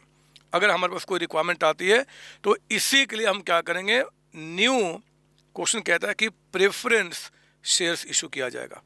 तो 5,05,000 से कंप्लाई करने के लिए जो नया शेयर इशू हो रहा है 10 रुपीज़ का एट पार, यानी कि 10 से डिवाइड कीजिए तो 50,500 प्रेफरेंस शेयर्स आपको इशू करना होगा। अगर ऐसा करते हो तो प्रीमियम ऑन रिडम्पशन भी आराम से राइट अप हो गया और सेक्शन 55 भी कंप्लाई हो गया। जो बच्चा पहले नहीं सोचेगा वो कंफर्म गलतियां करेगा, कंफर्म गलती करेगा। तो मेरे बच्चे इन्हीं चीज़ों को मैंने क्या किया आपको यहाँ पे दिखाया। आप देख सकते हैं पहले आपने ड्यू की एंट्री पास की, सीआरआर हमने कितना बताया 95 बना, हमने शेयर्स इशू करने की एंट्री की, प्रेफरेंस शेयर्स 5,05,000 का इशू किया, प्रेफरेंस वालों का पेमेंट कर दिया और प्रीमियम को हमने क्या किया राइट ऑफ कर दिया। मैं आपको एक बात दोबारा बता दूं, ये जो पेमेंट वाली एंट्री है ना, इसके पहले आप इंश्योर करना कि सेक्शन 55 कंप्लाई करने का एंट्री कर चुके हो। मतलब ये एंट्री जो है लास्ट वाला, इसके पहले कर दो, इसके बाद में कर दो, कोई दिक्कत नहीं है, बट पेमेंट की एंट्री हमेशा 55 कंप्लाई करने के बाद होनी चाहिए। क्लियर मेरे बच्चे? ये सर, इसमें कोई डाउट नहीं, तो आप इसको देख लेंगे, आराम से आपको बातें समझ में आ जाएंगे। आइए अब मैं आगे का जो 3 क्वेश्चन है, थोड़ा क्रीम क्वेश्चन मैंने रखा है ताकि मेरे बच्चे यानी कि आप और अच्छी तरीके से इस बात को समझ पाएं। और 8 कहता है कि बैंक में 1 लाख है, इन्वेस्टमेंट है ये 2650, इक्विटी है, प्रेफरेंस है, रिजर्व, और ये प्रेफरेंस फुली पेड अप है। प्रेफरेंस शेयर्स कहता है कि due for redemption at premium 5% on the above date. Company decided to use its own resources for the purpose to comply 55। आप समझ चुके हो सीआरआर बनाना है। Company sold its investment for 250 and issued 12% debentures of 5 lakhs to finance the redemption. Obvious बात है, investment हम बेच रहे हैं, हम डिवेंचर्स को इशू कर रहे हैं, इससे कंप्लायंस थोड़ा ही होता हमारा 55 का। ये तो नो डाउट कि पैसा इकट्ठा करने के लिए, तो क्वेश्चन आपको बोल रहा है कि पैसे के बारे में भी सोचना है। पिछले में जो सोचते हैं 2 हुआ था, यहाँ पे आपको 3 करना होगा, ठीक है ना। If required company will raise bank loan for the purpose, it was also decided to maintain minimum bank balance of 40,000 in bank, make entries. ये पीछे का क्वेश्चन कराया था, एग्जैक्टली वैसा ही है, बट मैं चाहता था कि ये भी आप रिवीजन करके एग्जाम में जाएं, तो मैंने आपको दे दिया है, आप इसको देख लेंगे। लेकिन अगर बहुत प्यारे बच्चे हैं तो एंट्रीज करने के पहले आप ज़रूर यहाँ पे सोचते हैं, आप बना लेंगे, खुद बना लेंगे आप, फिर देखेंगे एंट्री उससे मैच कर जाएगा। ये मैं नहीं करा था। आइए अब ये जो 9th क्वेश्चन है, अब यहाँ से 3 क्वेश्चन 9, 10th, 11 बहुत इंपॉर्टेंट है। ये क्वेश्चन सारे बच्चे करके ही जाएंगे, अदरवाइज दिक्कत आएगी मेरे बच्चे। 9th क्वेश्चन पे आप आइए। इस क्वेश्चन को बनाने का 2 मेरा मेन मोटिव है। एक तो एग्जाम में जो भी क्वेश्चन आ सकते हैं, उनका जो भी हाईएस्ट लेवल हो सकता है वहाँ पे आपको प्रैक्टिस कराना। और दूसरा मेरे बच्चे, ये जो कैपिटल रिजर्व का जो नाम आया ना, जो चेंज हमारे इंस्टीट्यूट ने अभी कुछ दिन पहले किया है इसके ट्रीटमेंट पे, तो इस कैपिटल रिजर्व के ट्रीटमेंट के ऊपर में भी मैंने इस क्वेश्चन को बना दिया है। कोई भी बच्चा कैसे भी पहले से पढ़ा है, ये क्वेश्चन यानी कि कैपिटल रिजर्व का ट्रीटमेंट ऑनवर्ड ऐसे ही आपको एग्जाम में करना है। इस बात को ध्यान रखेंगे, क्योंकि हम ICMI का जो स्टडी मैट है उसी को फॉलो करेंगे। वो जो बोलेंगे रूल्स तो वही फॉलो करने होते हैं। तो सुनिए ध्यान से, 9th क्वेश्चन में आपको समझाता हूँ सारे बच्चे। कहते हैं कि फिक्स्ड एसेट्स है, डेटर्स है, स्टॉक है, इन्वेस्टमेंट है, बैंक है, 10,000 इक्विटी शेयर्स है, 10 इज फुली पेड अप, 11% मेरे बच्चे कहता है कि प्रेफरेंस शेयर कैपिटल है 1 लाख का, and there is a calls in arrear कहता है कि 20 के हिसाब से यहाँ पे मिस हो गया है, 6,000 का अमाउंट आपका है, तो बाहर कितना हो गया 94। अब आपके पास कैलकुलेटर, आप इस चीज़ को जानते हैं कि अगर 6,000 का कॉल्स इन अरियर है 20 के हिसाब से मेरे बच्चे, तो यानी कि आपका 300 शेयर्स पे, 300 शेयर्स पे क्या बता रहा आपका कॉल सीनियर, 300 शेयर्स पे आपका। तो ठीक है, 300 शेयर्स पे कॉल सीनियर है। मैं एक बार ना इसको मैंने बना लिया था आपके लिए, बट कोई नहीं, मैं आपको दोबारा समझाना चाहूँगा। इसको हटा के लीजिए आपके साथ, ताकि आपको मज़ा भी थोड़ा आएगा। हमारे पास टोटल जो, पहले क्वेश्चन पढ़ते हैं, ठीक है। 11% आपका हो गया ये। फिर कहता है कि 10% प्रेफरेंस। बहुत ध्यान से, एग्जामिनर एग्जाम में गेम खेल सकता है। यहाँ पे कहता है 11%, ये कहता है कि 10%। पता नहीं नीचे में किन शेयर्स को रिडीम करने के लिए बोलेगा, उसको ध्यान से देखना आपको। फिर कहता है कि जनरल रिजर्व है, प्रॉफिट लॉस अकाउंट है, सिक्योरिटी प्रीमियम है, कैपिटल रिजर्व मेरे बच्चे मैंने यहाँ पे 20 कर दिया है। आपके जो नोट्स होंगे ना, ये जो डिस्क्रिप्शन में, उसमें भी 20 कर दूंगा। अगर कुछ और दिख रहा होगा तो 20 हाथ से लिख देंगे आप। डेवलपमेंट रिबेट रिजर्व एक नया नाम मैंने ऐड कर दिया, नोट्स में दिख रहा होगा, नहीं दिख रहा हो तो आप जरूर लिख देंगे। ये अमाउंट कितना कर दिया 10,000, और क्रिएटर्स आपका 27। थोड़ा और ट्रिकी क्वेश्चन बनाने के लिए आपका, है ना, एग्जामिनर जहाँ तक गेम खेल सकता है। तो इसके बाद अब आया नीचे, कहते हैं कि 11% प्रेफरेंस शेयर्स में ड्यू फॉर रिडम्पशन। अच्छा, इनको रिडीम किया जा रहा है, इनको नहीं, तो मैं इनके हिसाब आगे से सब कुछ हटा दे रहा हूँ। सिर्फ मुझे किसको रिडीम करना है जी, इनको रिडीम करना है। इस बात को ध्यान रखेंगे, इन्हीं पे सारी बातें। कहता है कि आपको रिडीम करना है 10% प्रीमियम पे। मेरे बच्चे पहले ना आप मुझे बताओ 1,00,100 के हिसाब से टोटल शेयर्स कितने हैं आपके पास? टोटल जो 11% प्रेफरेंस शेयर्स हैं, प्रेफरेंस शेयर्स जिनको रिडीम करना है वो 1000 है। इस 1000 के दो टुकड़े हैं। जो ऑलरेडी आपके पास फुल्ली पेड है ना, फुल्ली पेड, वो आपके पास 700 शेयर्स हैं।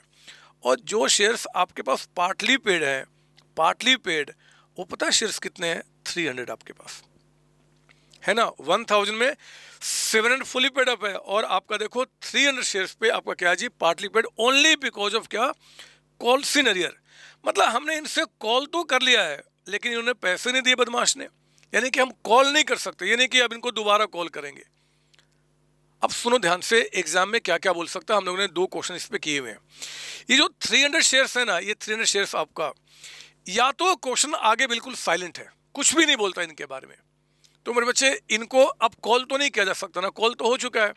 अगर ये साइलेंट है तो फिर आप उनको बैलेंस शीट में ऐसे ही छोड़ देंगे और सिर्फ इनको रिडीम करने का काम करेंगे। इन पे सेक्शन 55 इनको रिडीम करना, सब कुछ इसी पे करेंगे।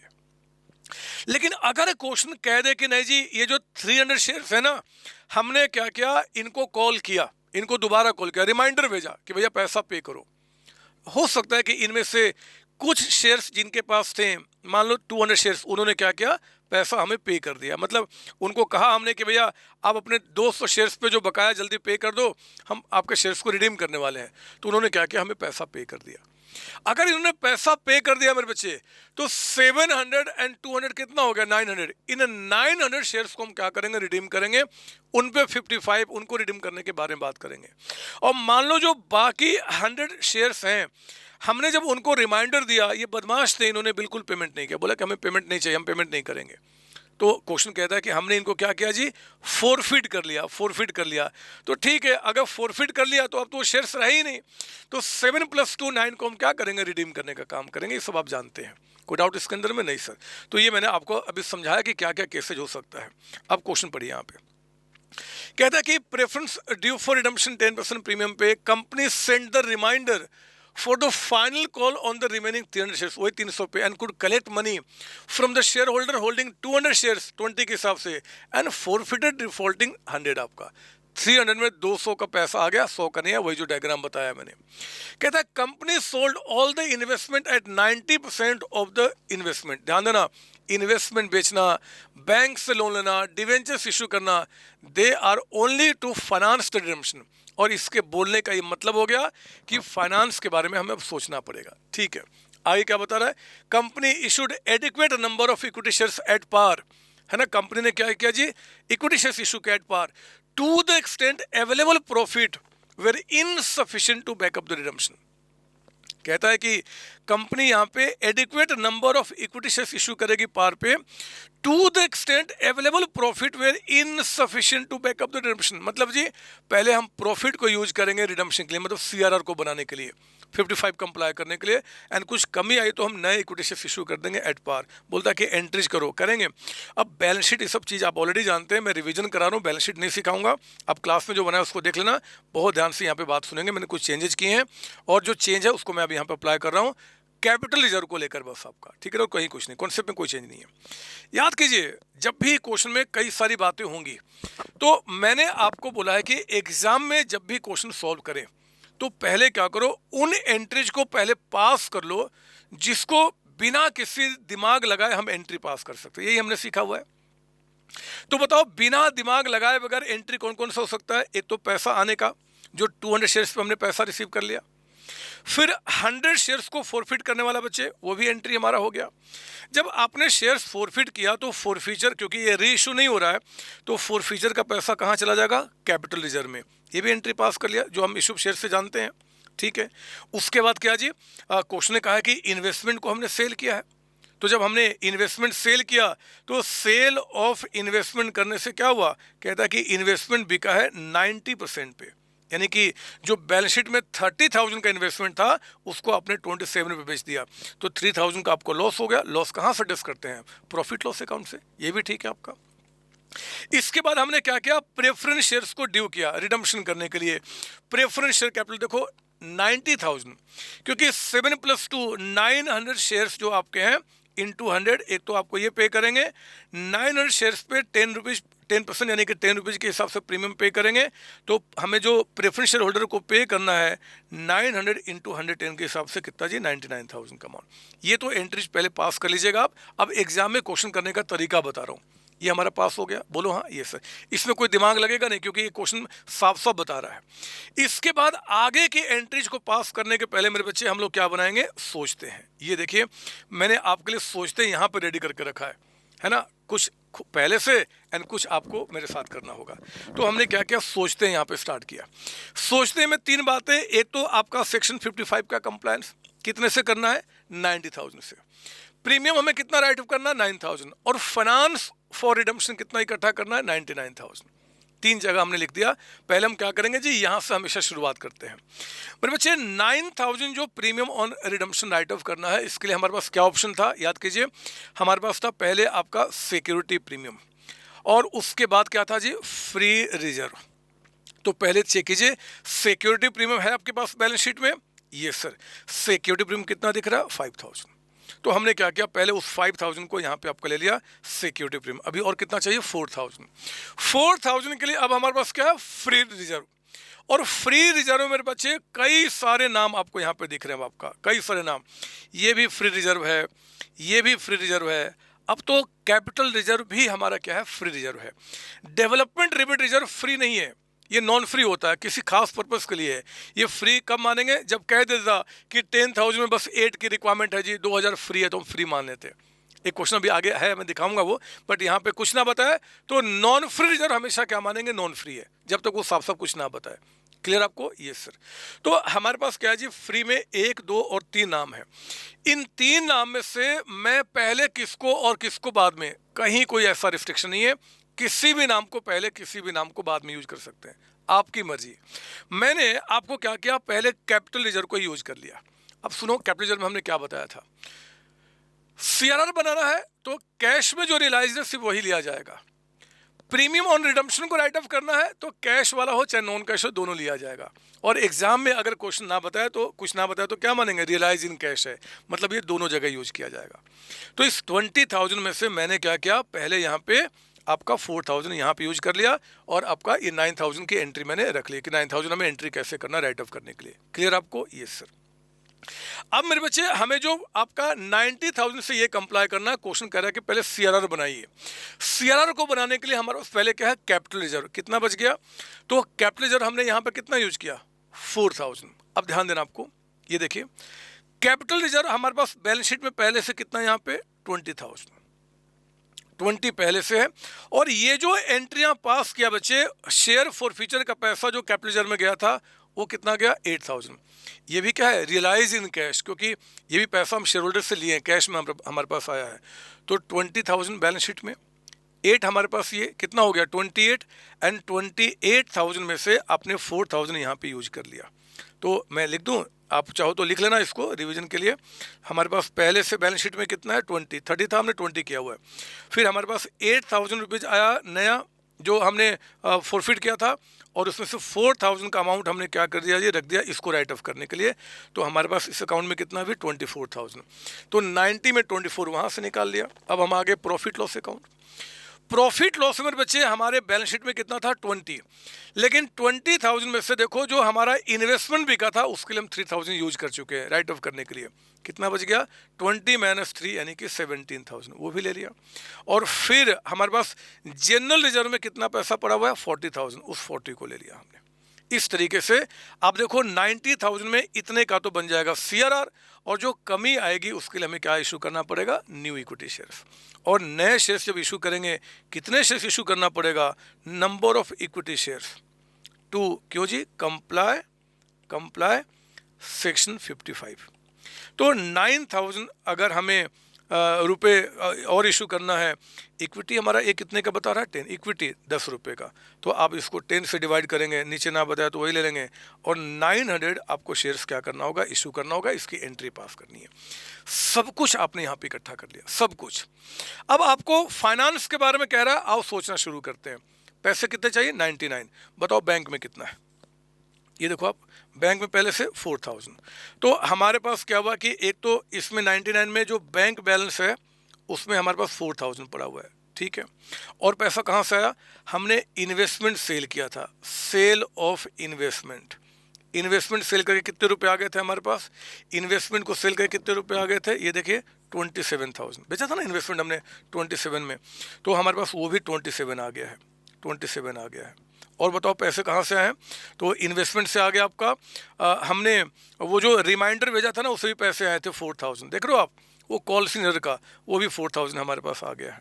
तो हमारे पास जो कॉल्स इन अरियर था, अरियर, उसका भी हमारे पास क्या हो गया जी, 4000 का अमाउंट आ गया है। क्लियर यहाँ पे, ये सर। उसके बाद जो न्यू इशू किया था आपने, न्यू इशू किया ना इक्विटी शेयर्स का, new issue of equity shares, उससे भी पैसा आ गया। कितने आ गए थे, 900 इंटू 10 पार पे इशू किया था 9000, तो हमारा वो भी 9000 का अमाउंट आ गया, 9000 का अमाउंट आ गया, ठीक है।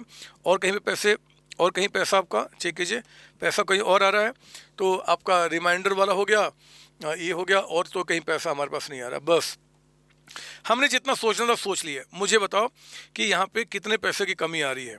हमें रिडम्पशन के लिए 99 की रिक्वायरमेंट थी, 4000 बैंक में पहले से है, 27,000 हमारे पास इन्वेस्टमेंट बेच के आ गया, 4000 का अमाउंट कॉल सीनियर से आ गया, नए इशू से 9000 आ गया। अभी भी मेरे बच्चे 55,000 यहाँ पे कम हो रहा है, पैसा कम हो रहा है, 55 कम हो रहा है। क्या जो 55 कम हो रहा है उसके बारे में क्वेश्चन कुछ बोल रहा है, देख लो आप।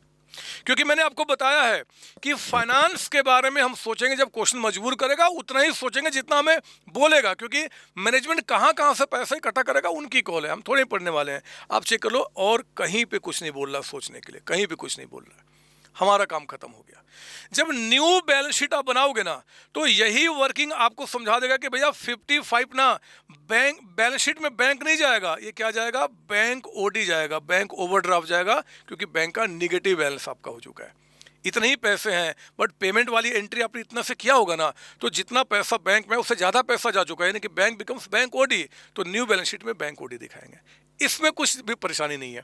हाँ, वो कहता कि जो बच गया उसके लिए बैंक लोन ले लो, तो हम इसके लिए बैंक लोन लेते हैं। डिवेंचर्स इशू कर दो तो हम डिवेंचर्स, जो बोलता हम करते हैं, बट नहीं तो कोई बात नहीं, खत्म हो गई बात। इन्हीं को मेरे बच्चे एंट्रीज में दिखाना है, और इन्हीं एंट्रीज को मैंने यहाँ पे आपके लिए प्रेजेंट किया। देखिए आप यहाँ तक तो एंट्री आप देख चुके थे, या ऑलरेडी सोल्यूशन आपके पास है।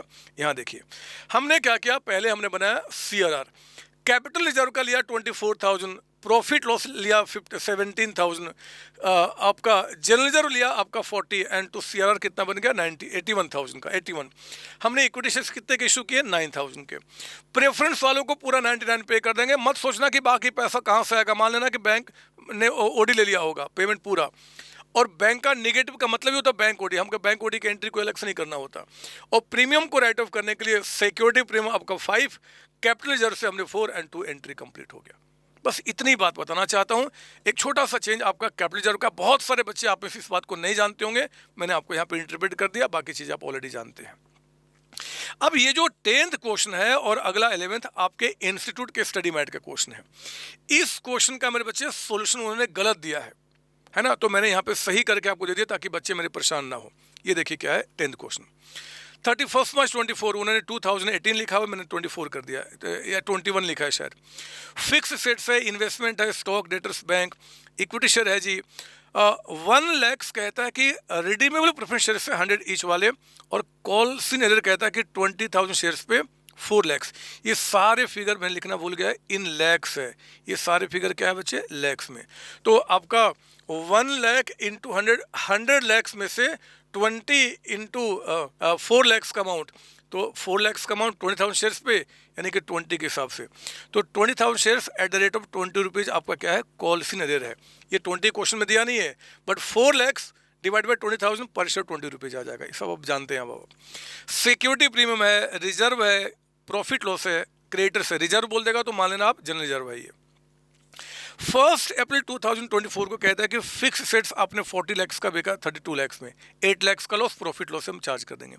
It was decided that on 1 May 2024 redeem preference shares at a premium of 20%, preference shares premium पर रिडीम होगा।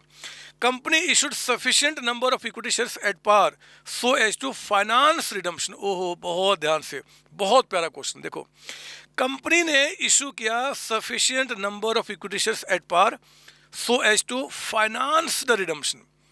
यहां पे क्वेश्चन ने साफ साफ कह दिया कि इक्विटी शेयर्स इशू किया जाएगा not to comply section 55, to finance the redemption, redemption को फाइनेंस करने के लिए। ठीक है, हमने मान लिया, आगे बढ़ेंगे। And to leave a balance of 10 lakh in reserve, और जनरल रिजर्व में भी हमें क्या करना है जी कि 10 लाख का मिनिमम बैलेंस छोड़ना है। मतलब सीआरआर बनाते समय हमें 10 लाख रुपीज आपका रिजर्व में छोड़ देना है। All the payment were made except a holder of 10,000 shares who could not be trace, कोई था जिसको हम पेमेंट नहीं कर पाए। Company also made bonus issue, bonus issue आप पढ़े हैं बट अभी रिवीजन नहीं कराया, तभी बोनस इशू की चीज़ को भी दिमाग से निकालता हूँ, प्रेफरेंस शेयर्स की बात करता हूँ। ठीक है, सुनिए अब ध्यान से। मुझे बताओ, ये जो 1 लाख शेयर्स में से ये जो 20,000 शेयर्स है, इनके बारे में क्वेश्चन कहीं कुछ बोल रहा है? उनको हमने रिमाइंडर भेजा, पैसा है नहीं, नहीं बोल रहा, नहीं, तो हम उनको एज इट इज छोड़ देंगे। तो हमारा रिडम्पशन क्या होगा जी? 1 लाख माइनस 20, यानी कि 80,000 प्रेफरेंस शेयर्स को हमें रिडीम करना है। उनके लिए सेक्शन 55 कंप्लाई करना है, उनके लिए सब कुछ करना है ना। तो बस 80,000, ना कि हम आपका 1 लाख पे करेंगे। मैंने आपको बताया हुआ, अभी क्लास में भी किया आप लोगों ने, ठीक है ना। तो मेरे बच्चे, हम इसके वर्किंग में आ गए। ये देखिए हमने क्या किया, पहले हम सोचते हैं रेडी किए। यहाँ पे 55 कितने से कंप्लाई करना है? 80 से। आपका प्रीमियम ऑन रिडम्पशन कितना जी हमें राइट ऑफ करना है? 16, 20% प्रीमियम। अच्छा, एक जो आपके स्टडी मैट में क्वेश्चन है, उन्होंने 20% प्रीमियम क्वेश्चन में लिखना भूल गए हैं वो गलती से, तो मान लेना 20%, क्योंकि सॉल्यूशन में 20% प्रीमियम लिया है, क्वेश्चन में लिखना भूल गया है, तो मान लेना। अगर देखेंगे आप तो अदरवाइज कोई बात ही नहीं है, क्या देखना फालतू में। तो प्रीमियम ऑन रिडम्पशन कितना हमें राइट ऑफ करना है? 16 आपका।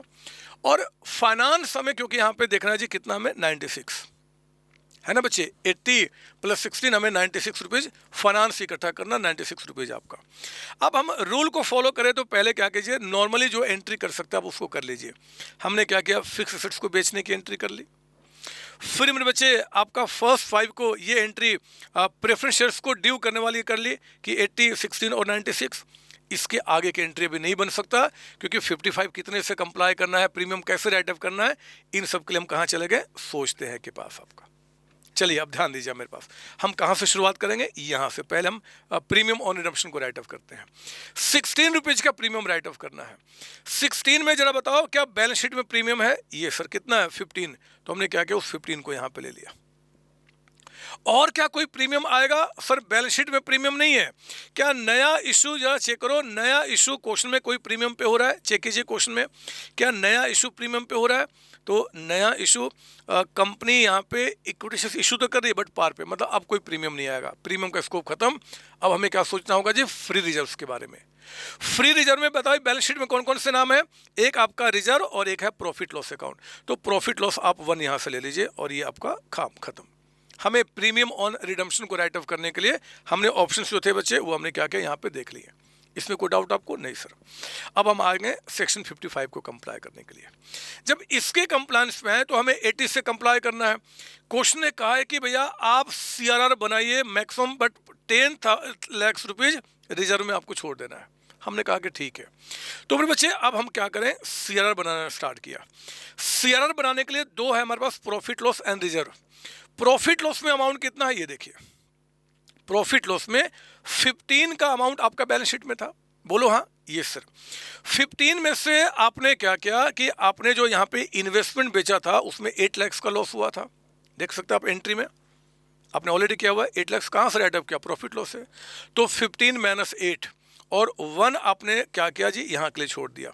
तो मेरे बच्चे 15 माइनस 1 माइनस 8, तो 6 हम सीआरआर को बनाने में यूज कर सकते हैं, कोई डाउट नहीं सर। रिजर्व में हमारे पास अमाउंट कितना था? रिजर्व में आप देखिए, रिजर्व में जो हमारे पास अमाउंट है वो कहता है कि 30 है, और 30 में हमें मिनिमम इसमें कितना छोड़ देना है? 10। तो 20 हमने वो ले लिया। तो आउट ऑफ 80 हमने 26 का क्या बना दिया? सीआरआर।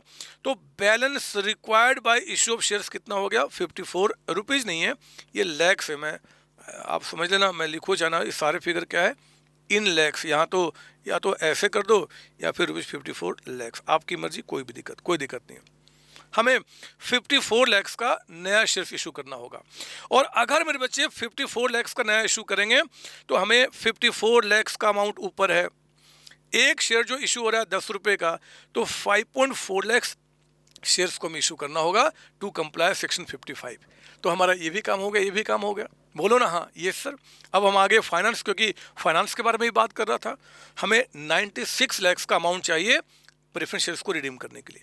बिलीव करो, बस यही तो वर्किंग है जो आपको पूरे 10 नंबर 5 मिनट में दिला देगी। जो बच्चा वर्किंग कर लिया, फटाफट काम खत्म। 96 में फंड्स हैं कितने, एक बार चेक कीजिए। तो 30 यहाँ पे है, और जो आपने फिक्स्ड एसेट्स बेचा था उससे भी हमारे पास कितने आ गए, 32। तो 30 + 32 हो गया 62,000। यानी कि आउट ऑफ आपका जो 96 लाख चाहिए, हमारे पास ऑलरेडी कितना है, 32। तो बैलेंस फंड्स आपको जो चाहिए वो कितना चाहिए, 34 लाख। बैलेंस फंड्स और आपको जो चाहिए वो कितना चाहिए बच्चे, 34 लाख, है ना, टू फाइनेंस द रिडम्पशन। क्योंकि क्वेश्चन ने इस 34 के लिए भी बोला है। अगर ना बोलता तो हम नहीं सोचते, जितना बोला उतना सोच लिए, बाकी ओडी हो जाता। लेकिन देखो 34 के बारे में क्या बोला, कहता है company issued sufficient number of equity shares at par so as to finance redemption। Company ने इक्विटी शेयर इशू किया है टू फाइनेंस रिडम्पशन। आप मुझे बताइए कि अगर फाइनेंस रिडम्पशन के लिए इक्विटी शेयर इशू करेंगे तो हमें कितने के इक्विटी शेयर इशू करने होंगे, 34 लाख के करने होंगे ना बच्चे, तभी तो पूरा 96 होगा। और 34 करने के लिए एक शेयर 10 रुपये का, तो हमें आपका, क्योंकि इशू पार पे हो रहा है, हमें 3.4 लाख शेयर इशू करना पड़ेगा।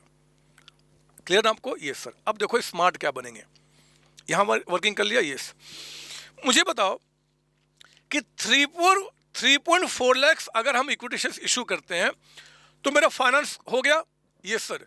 प्रीमियम रिडम्पशन हो गया, ये सर। क्या ये भी हो गया, नहीं सर, क्योंकि 3.4 लाख ही अगर शेयर्स इशू करेंगे तो ये तो 5.4 लाख की डिमांड कर रहा है। फिर तो पैसे तो आ गए, ये भी ठीक है, बट सेक्शन 55 कंप्लाई नहीं हुआ। इसका मतलब मेरे बच्चे, आपका दिमाग काम करे कि अगर मैं 5.4 लाख शेयर्स इशू करता हूं, ये भी कंप्लाई हो गया, ये भी कंप्लाई हो गया, और पैसे भी हमारे पास खूब सारे हो गए रिडम्पशन करने के लिए। समझो मेरी बात। यानी कि एग्जाम में जब भी क्वेश्चन कहेगा कि भैया शेयर्स इशू कर रहे हैं, है ना, आपका टू फाइनेंस रिडम्पशन, बहुत प्यारे तरीके से चेक करना। यहाँ पे भी अगर हमें शेयर्स इशू करने की रिक्वायरमेंट है, क्योंकि दिख रहा है कि पहले सीआरआर बनाओ, फिर जो कमी आएगा उसका इशू करो। और यहाँ पर भी तो दोनों में से जो हायर होगा वही तो इशू करूँगा, क्योंकि अगर ये कर दिया तो ये पूरा नहीं हुआ, बट ये हो गया, ये कर दिया तो ये भी हो गया, वो भी हो गया। मैंने लिख दिया आपके लिए, एग्जाम में भी आपको लिखना पड़ेगा, हम लोगों ने क्लास में भी किया है। Since number of shares required to issue equity shares for complying 55 is more than number of shares required to finance the redemption, hence 5.4 lakh shares will be issued। है ना, उन्होंने गलती से एक छोटा सा गलती किया इसलिए, बट उनका लॉजिक यही है। अब हमने क्या किया बच्चे, बस अब एंट्री करते जाओ। ये सीआरआर बनाया, ये हमने नए इशू किए हैं, यहाँ पे हमने पेमेंट किया और प्रीमियम को राइट ऑफ कर दिया। बहुत अच्छे से पूरे मार्क्स मिल जाएंगे। अदरवाइज समझ लो ना मेरी बात, इतने मेहनत करने का कोई फ़ायदा नहीं निकल पाएगा अगर आप इसको नहीं समझ पाएंगे तो। और अगर एग्ज़ाम से 10 दिन पहले भी अगर आप रिवीजन कर रहे हो, इवन 5 दिन पहले भी रिवीजन कर रहे हो, तो फटाफट इन एंट्रीज को ना एक बार ऐसे कोई भी 1-2 क्वेश्चन की एंट्री को हाथ से प्रैक्टिस कर लो, बन गया काम आपका, बन गया काम। और मैंने ये सारा बोनस इशू, ये एंट्री हम बोनस इशू के साथ देख लेंगे, हम उस पर भी जाएंगे, क्योंकि रिडम्पशन और प्रेफरेंसेस का रिवीजन करा रहे हैं, इसके बाद बोनस इशू पे ही हम आएंगे, बट इसको देख लीजिए, अभी आज ही कराएंगे, चिंता नहीं कीजिए। अगला 11th, अब ये भी क्वेश्चन आपका ICMI स्टडी मेड का क्वेश्चन है। ये बहुत सिंपल क्वेश्चन आप कर जाएंगे, फिर भी मैं समझा रहा हूँ। इक्विटी शेयर कैपिटल है, लेस कॉल सीनियर, प्रेफरेंस है, प्रेफरेंस फुली पेड अप है, सिक्योरिटी प्रीमियम है, investment allowance reserve, development rebate reserve, workman compensation fund, dividend equalisation, profit loss unsecured. पहले फ्री नॉन फ्री पहचानते हैं, ये नॉन फ्री हो गया, इन्वेस्टमेंट नॉन फ्री हो गया, डेवलपमेंट नॉन फ्री हो गया, वर्कमैन कंपनसेशन नॉन फ्री हो गया, डिविडेंड फ्री हो गया, प्रॉफिट लॉस फ्री हो गया। ये तो 2 फ्री हैं, और इनके बारे में कह दिया कि भैया इतना फ्री है या इतना ही क्लेम है, तो बाकी अमाउंट फ्री मान लेंगे। नीचे देखिए, Board of Directors decided to redeem preference shares on 1st January 2025 on the following condition: issue 4,000 equity shares, तो इक्विटी शेयर्स इशू कर देंगे, एंड 50,000 डिवेंचर्स। इक्विटी को इशू हो रहा है टू कंप्लाई 55, डिवेंचर्स पैसे की रिक्वायरमेंट होगी, कोई बात नहीं, पैसे की रिक्वायरमेंट हम एंट्री कर देंगे जी, है ना। फिर रिडीम प्रेफरेंस शेयर्स 10% प्रीमियम पे, तो हम ड्यू की एंट्री कर लेंगे। Raise necessary bank loan to provide funds for redemption and to have minimum 15,000 balance. अभी सब जानते हैं आप, हम सोचते हैं मैं फंड के अंदर में सोच लेंगे। अब यहाँ मैं ये समझाना चाहता हूँ, admit claim of 4,000 for workman compensation. इसका मतलब हुआ बच्चे कि वर्कमैन कंपनसेशन यहाँ पे कितना था, 10,000 था ना। इस 10,000 में 4,000 कहता है कि भैया क्लेम एडमिट हुआ है, मतलब वर्कर्स को हमें इसमें से 4,000 पे करना होगा। पे किया नहीं है, क्लेम एडमिट हो, पे करना होगा। तो मेरे बच्चे 4,000 तो अब आपकी लायबिलिटी बन गई क्योंकि पे करना होगा, और 6,000 जो है ना बाकी आपका फ्री रिजर्व के रूप में अब ट्रीट किया जाएगा। क्लियर ना, ये सब बताया हुआ मैंने आपको बदमाश। फिर कहता है कि utilise 10,000 out of developed rebate reserve for आपका पर्पस। मतलब कि इस पर्पस क्या है, रिडम्पशन करना। कहता है कि आप 10,000 डेवलपमेंट रिबेट रिजर्व से अब यूज कर सकते हो। इसका मतलब है ये जो डेवलपमेंट रिबेट रिजर्व जिसको हमने नॉन फ्री कहा था एंड 20 का अमाउंट था, इसमें से कहता है कि 10,000 आप यूज कर सकते हो। मतलब इसमें से मेरे बच्चे 10,000 कहता है कि आपका फ्री है, उसकी रिक्वायरमेंट नहीं है, और बाकी 10 अभी रहेगा जो कि नॉन फ्री है। नॉन फ्री इसका मतलब होता है जो भी नॉन फ्री होते हैं अगर उनके बारे में साइलेंट है तो वो नॉन फ्री हमेशा रहेंगे। अगर वो बता देगा कि भैया इतना फ्री इतना नॉन फ्री, तो हम वही मान लेंगे। और यही मानते हुए मेरे बच्चे कहता है कि एंट्रीज कीजिए एज्यूमिंग 100 प्रेफरेंस है कुड नॉट बी ट्रेस। तो जो ट्रेस नहीं हो पाए हम उनका पेमेंट अभी नहीं करेंगे, लेकिन कंप्लायंस ऑफ सेक्शन आपका 55 पैसा इकट्ठा करना सब हम पूरे पे करके रखेंगे। पूरे पे, आपको पता है ना, सब कुछ हम क्या करेंगे, पूरे पे करके रखेंगे। अगर जो आज ट्रेस नहीं हो पाया उसका पैसा तो होना चाहिए ना, जब आएंगे तो हम उनको पे कर देंगे। और 55 तो पूरा कंप्लाई करना ही पड़ेगा, आप जानते हैं। इन्हीं को मेरे बच्चे मैंने यहाँ पे एंट्री में दिखा दिया। हमने 40,000 क्या किया जी, यहाँ पे इक्विटी शेयर्स इशू किया, डिवेंचर्स भी हमने इशू किया, क्वेश्चन बोला उसके हिसाब से हमने ड्यू की एंट्री कर दी। 3 तो आराम से बन गया। फिर सोचते हैं बनाएंगे, उसके बाद देखो आप आपका प्रीमियम को राइट ऑफ करना, मैंने बोला था एंट्री कहीं भी कर सकते हैं आप। CRR को क्रिएट करना, वही डेवलपमेंट का 10,000 ले लिया, वर्कमैन कंपनसेशन का कितना ले लिया, 6। देख लो ना आप, 4 तो आपका नॉन फ्री है, 6 आपका फ्री हो गया। तो वो जब बताएगा तो वही, और बाकी तो आप सब जानते ही हैं, है ना। पैसा आपने फिर लोन लिया था वो सोचते हैं इससे निकल के आ जाएगा, प्रेफरेंस शेयरहोल्डर्स को पे कर दिया, और जो 4,000 वर्कमैन कंपनसेशन फंड में जो अमाउंट था जो अब लायबिलिटी बन गया, उसको बोलता है कि अब एंट्री कर दो, रिजर्व को हटा के क्लेम फॉर वर्कमैन कंपनसेशन, क्योंकि लायबिलिटी ग्रुप है, अब उसको बैलेंस शीट में दिखाना होगा, और ख़त्म हो गई बात। अब यही है पूरा का पूरा जो मैंने आपको रिवीजन कराना था। एग्जाम में जो भी क्वेश्चन आएगा इनसे हटके कुछ नहीं बनता है, सब कुछ आपने किया है। कितने गंदे गंदे क्वेश्चन मैंने आपको क्लास में कराए हैं आपको स्ट्रॉन्ग करने के लिए, और बाकी बच्चे भी बिलीव करो इतना पढ़ के जाओ, एग्जाम में क्वेश्चन आपको सब कुछ सॉल्व होगा। एक नोट मैंने लास्ट में दे दिया कि condition for redemption of preference कहाँ मेंशन किया गया है, आप 55 जानते हैं, बहुत अच्छी बात है, बट कहीं MCQ में 4 ऑप्शन आ गया, 55 1 2 3 4, तो 55 2 में टिक मार्क करेंगे। करना दो, उसके बदमाशी कितना करता है, यू नाउ नो एवरीथिंग। जो भी MCQ आएगा, मैंने बस इस चैप्टर में अलग से कोई MCQ नहीं बनाया क्योंकि कुछ MCQ अलग से बनता नहीं है, यही छोटी छोटी बातें पूछेंगे। या फिर जो मैंने कराया था ना क्वेश्चन आपका फाइनेंस के लिए बताओ कितने शेयर्स, या 55 को कंप्लाई करने के लिए कितने, यही सारी बातें आपसे पूछे जाएंगे। इसके सिवाय कुछ नहीं बनता, कुछ नहीं बनता। मैंने थ्योरी भी आपको सारे करा दिए हैं, है ना, जो बन सकते हैं। आपको ये CRR का एक जो थ्योरी आप पढ़ लेंगे, क्योंकि वही अब आप जानते हैं कि 55 को कंप्लाई करने के लिए करते हैं, फ्री रिजर्व से करते हैं, और बहुत सारी बातें। CRR हम कहाँ यूज कर सकते हैं, only and only for the bonus shares. Bonus shares को इशू करने के लिए हम इसको यूज करते हैं, और कहीं रिक्वायरमेंट नहीं है। ये भी MCQ के लिए है कि CRR can be use for the purpose of dash, 4 option तो कहा बोनस इशू, और कहीं भी इसका यूज अलाउड नहीं है मेरे बच्चे। क्लियर ना। तो इस चैप्टर को हम यहीं पे आपका एंड करते हैं, और हम अभी अभी अभी अंत नहीं होगा, बस कुछ सेकंड में मैं आज अभी आपको स्टार्ट कराऊंगा और आपको रिवाइज कराऊंगा बोनस इशू। बस मैं 1 सेकंड में गया, 1 सेकंड में आया, आप बैठे रहिए।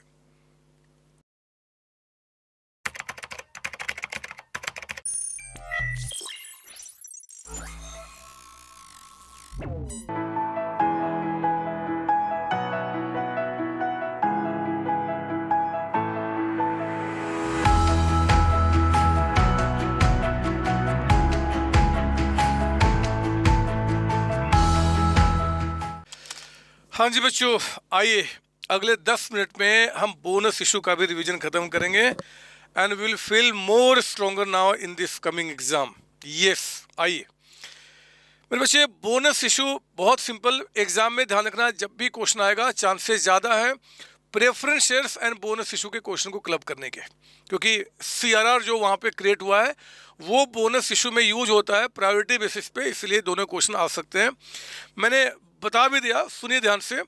Bonus issue means capitalisation of reserve, reserve को कैपिटलाइज करना, यानी कि बोनस इशू एमसीक्यू के लिए इंपॉर्टेंट है आपका। It means issue of equity share free of cost to the existing share holder. हम बोनस इशू किसको करते हैं? सिर्फ इक्विटी को, प्रेफरेंस को नहीं करते हैं।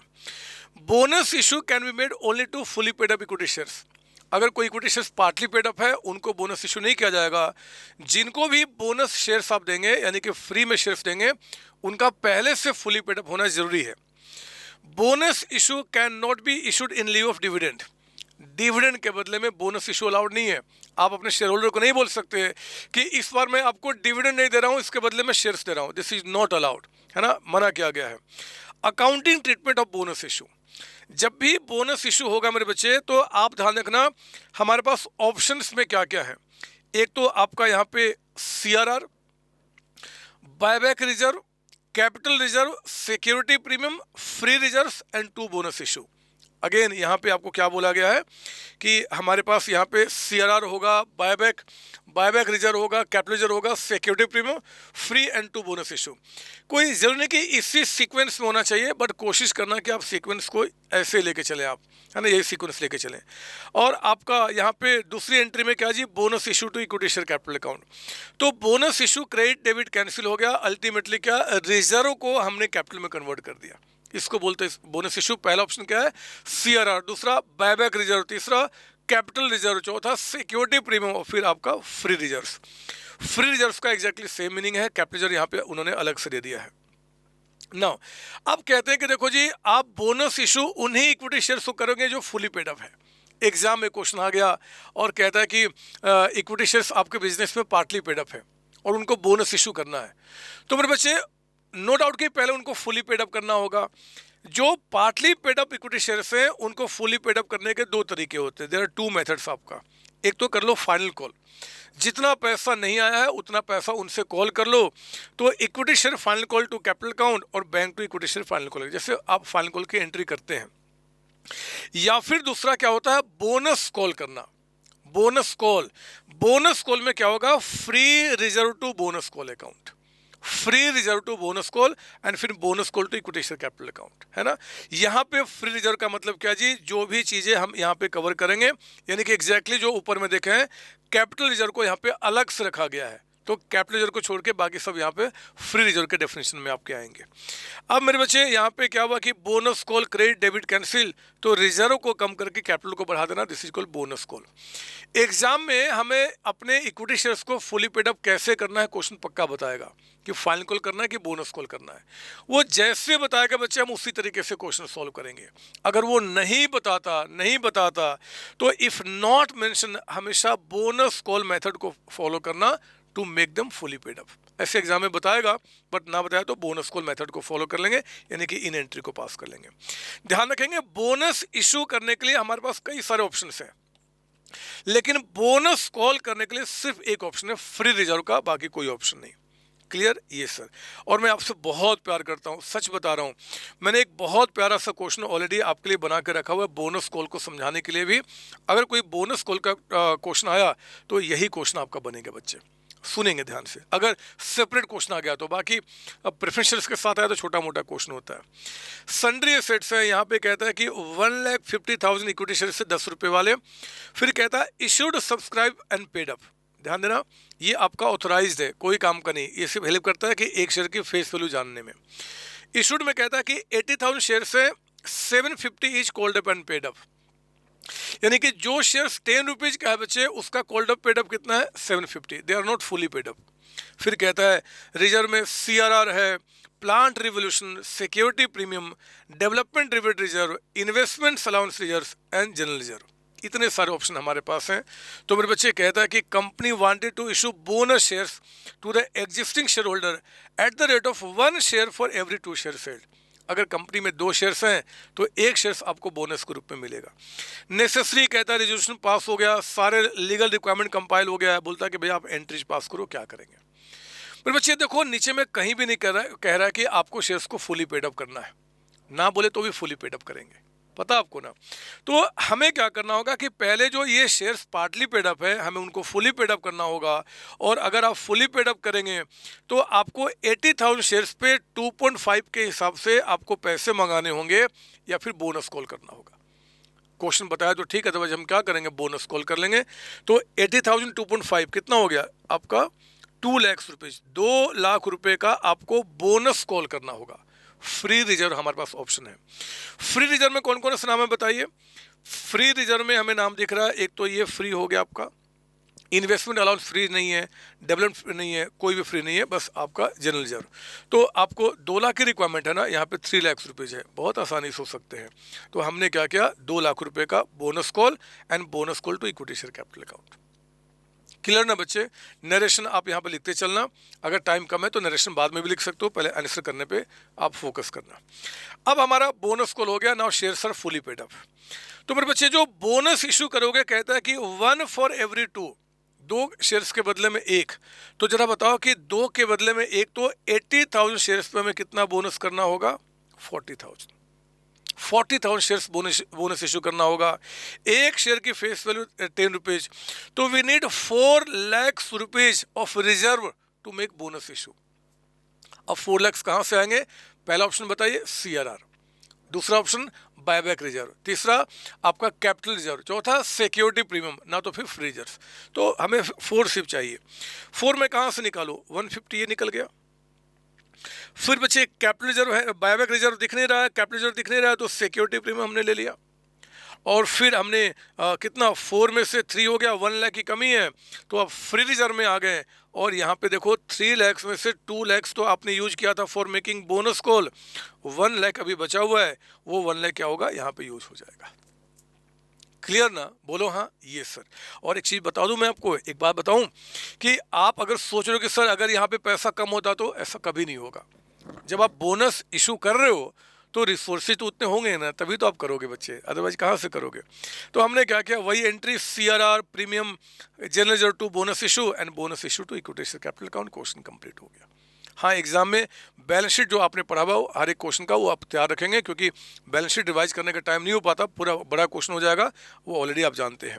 एक चीज़ बता दूं, मैंने क्लास में आपको बताया हुआ है, ये कैपिटल रिजर्व कौन से यूज होगा, जो रियलाइज इन कैश है, रियलाइज इन कैश है ना। जहां भी कैपिटल रिजर्व का यूज बताया गया है, they must be realise in cash. सिर्फ सिक्योरिटी प्रीमियम को राइट ऑफ करने के लिए हमारा इंस्टीट्यूट कहता है, हमारा सिर्फ इंस्टीट्यूट कहता है कि भैया कैश नॉन कैश दोनों यूज कर लो। तो कोई बात नहीं जी, जब आप बोलते हो तो हम उसको यूज़ कर लेंगे, हम तो स्टडी मेट को फॉलो करेंगे, तभी मार्क्स मिलेगा। तो ये भी मैंने क्या किया, आपको रिवीजन करा दिया, और मेरे बच्चे पूरी बात ख़त्म हो गई, कहीं कुछ नहीं है। हम लोग अब आएंगे अगले आपका follow on public offer and आगे का रिवीजन कराने के लिए, करने के लिए। यहाँ तक की बातें कंप्लीट, इसको करता हूँ द एंड। मिलता हूँ आगे आपके अगले में, और आप वीडियो को ज़रूर लाइक करेंगे, क्योंकि बहुत मेहनत करता हूँ आपके लिए। आपकी लाइक हम लोग की स्ट्रेंथ होती है। ऑल द बेस्ट बच्चे।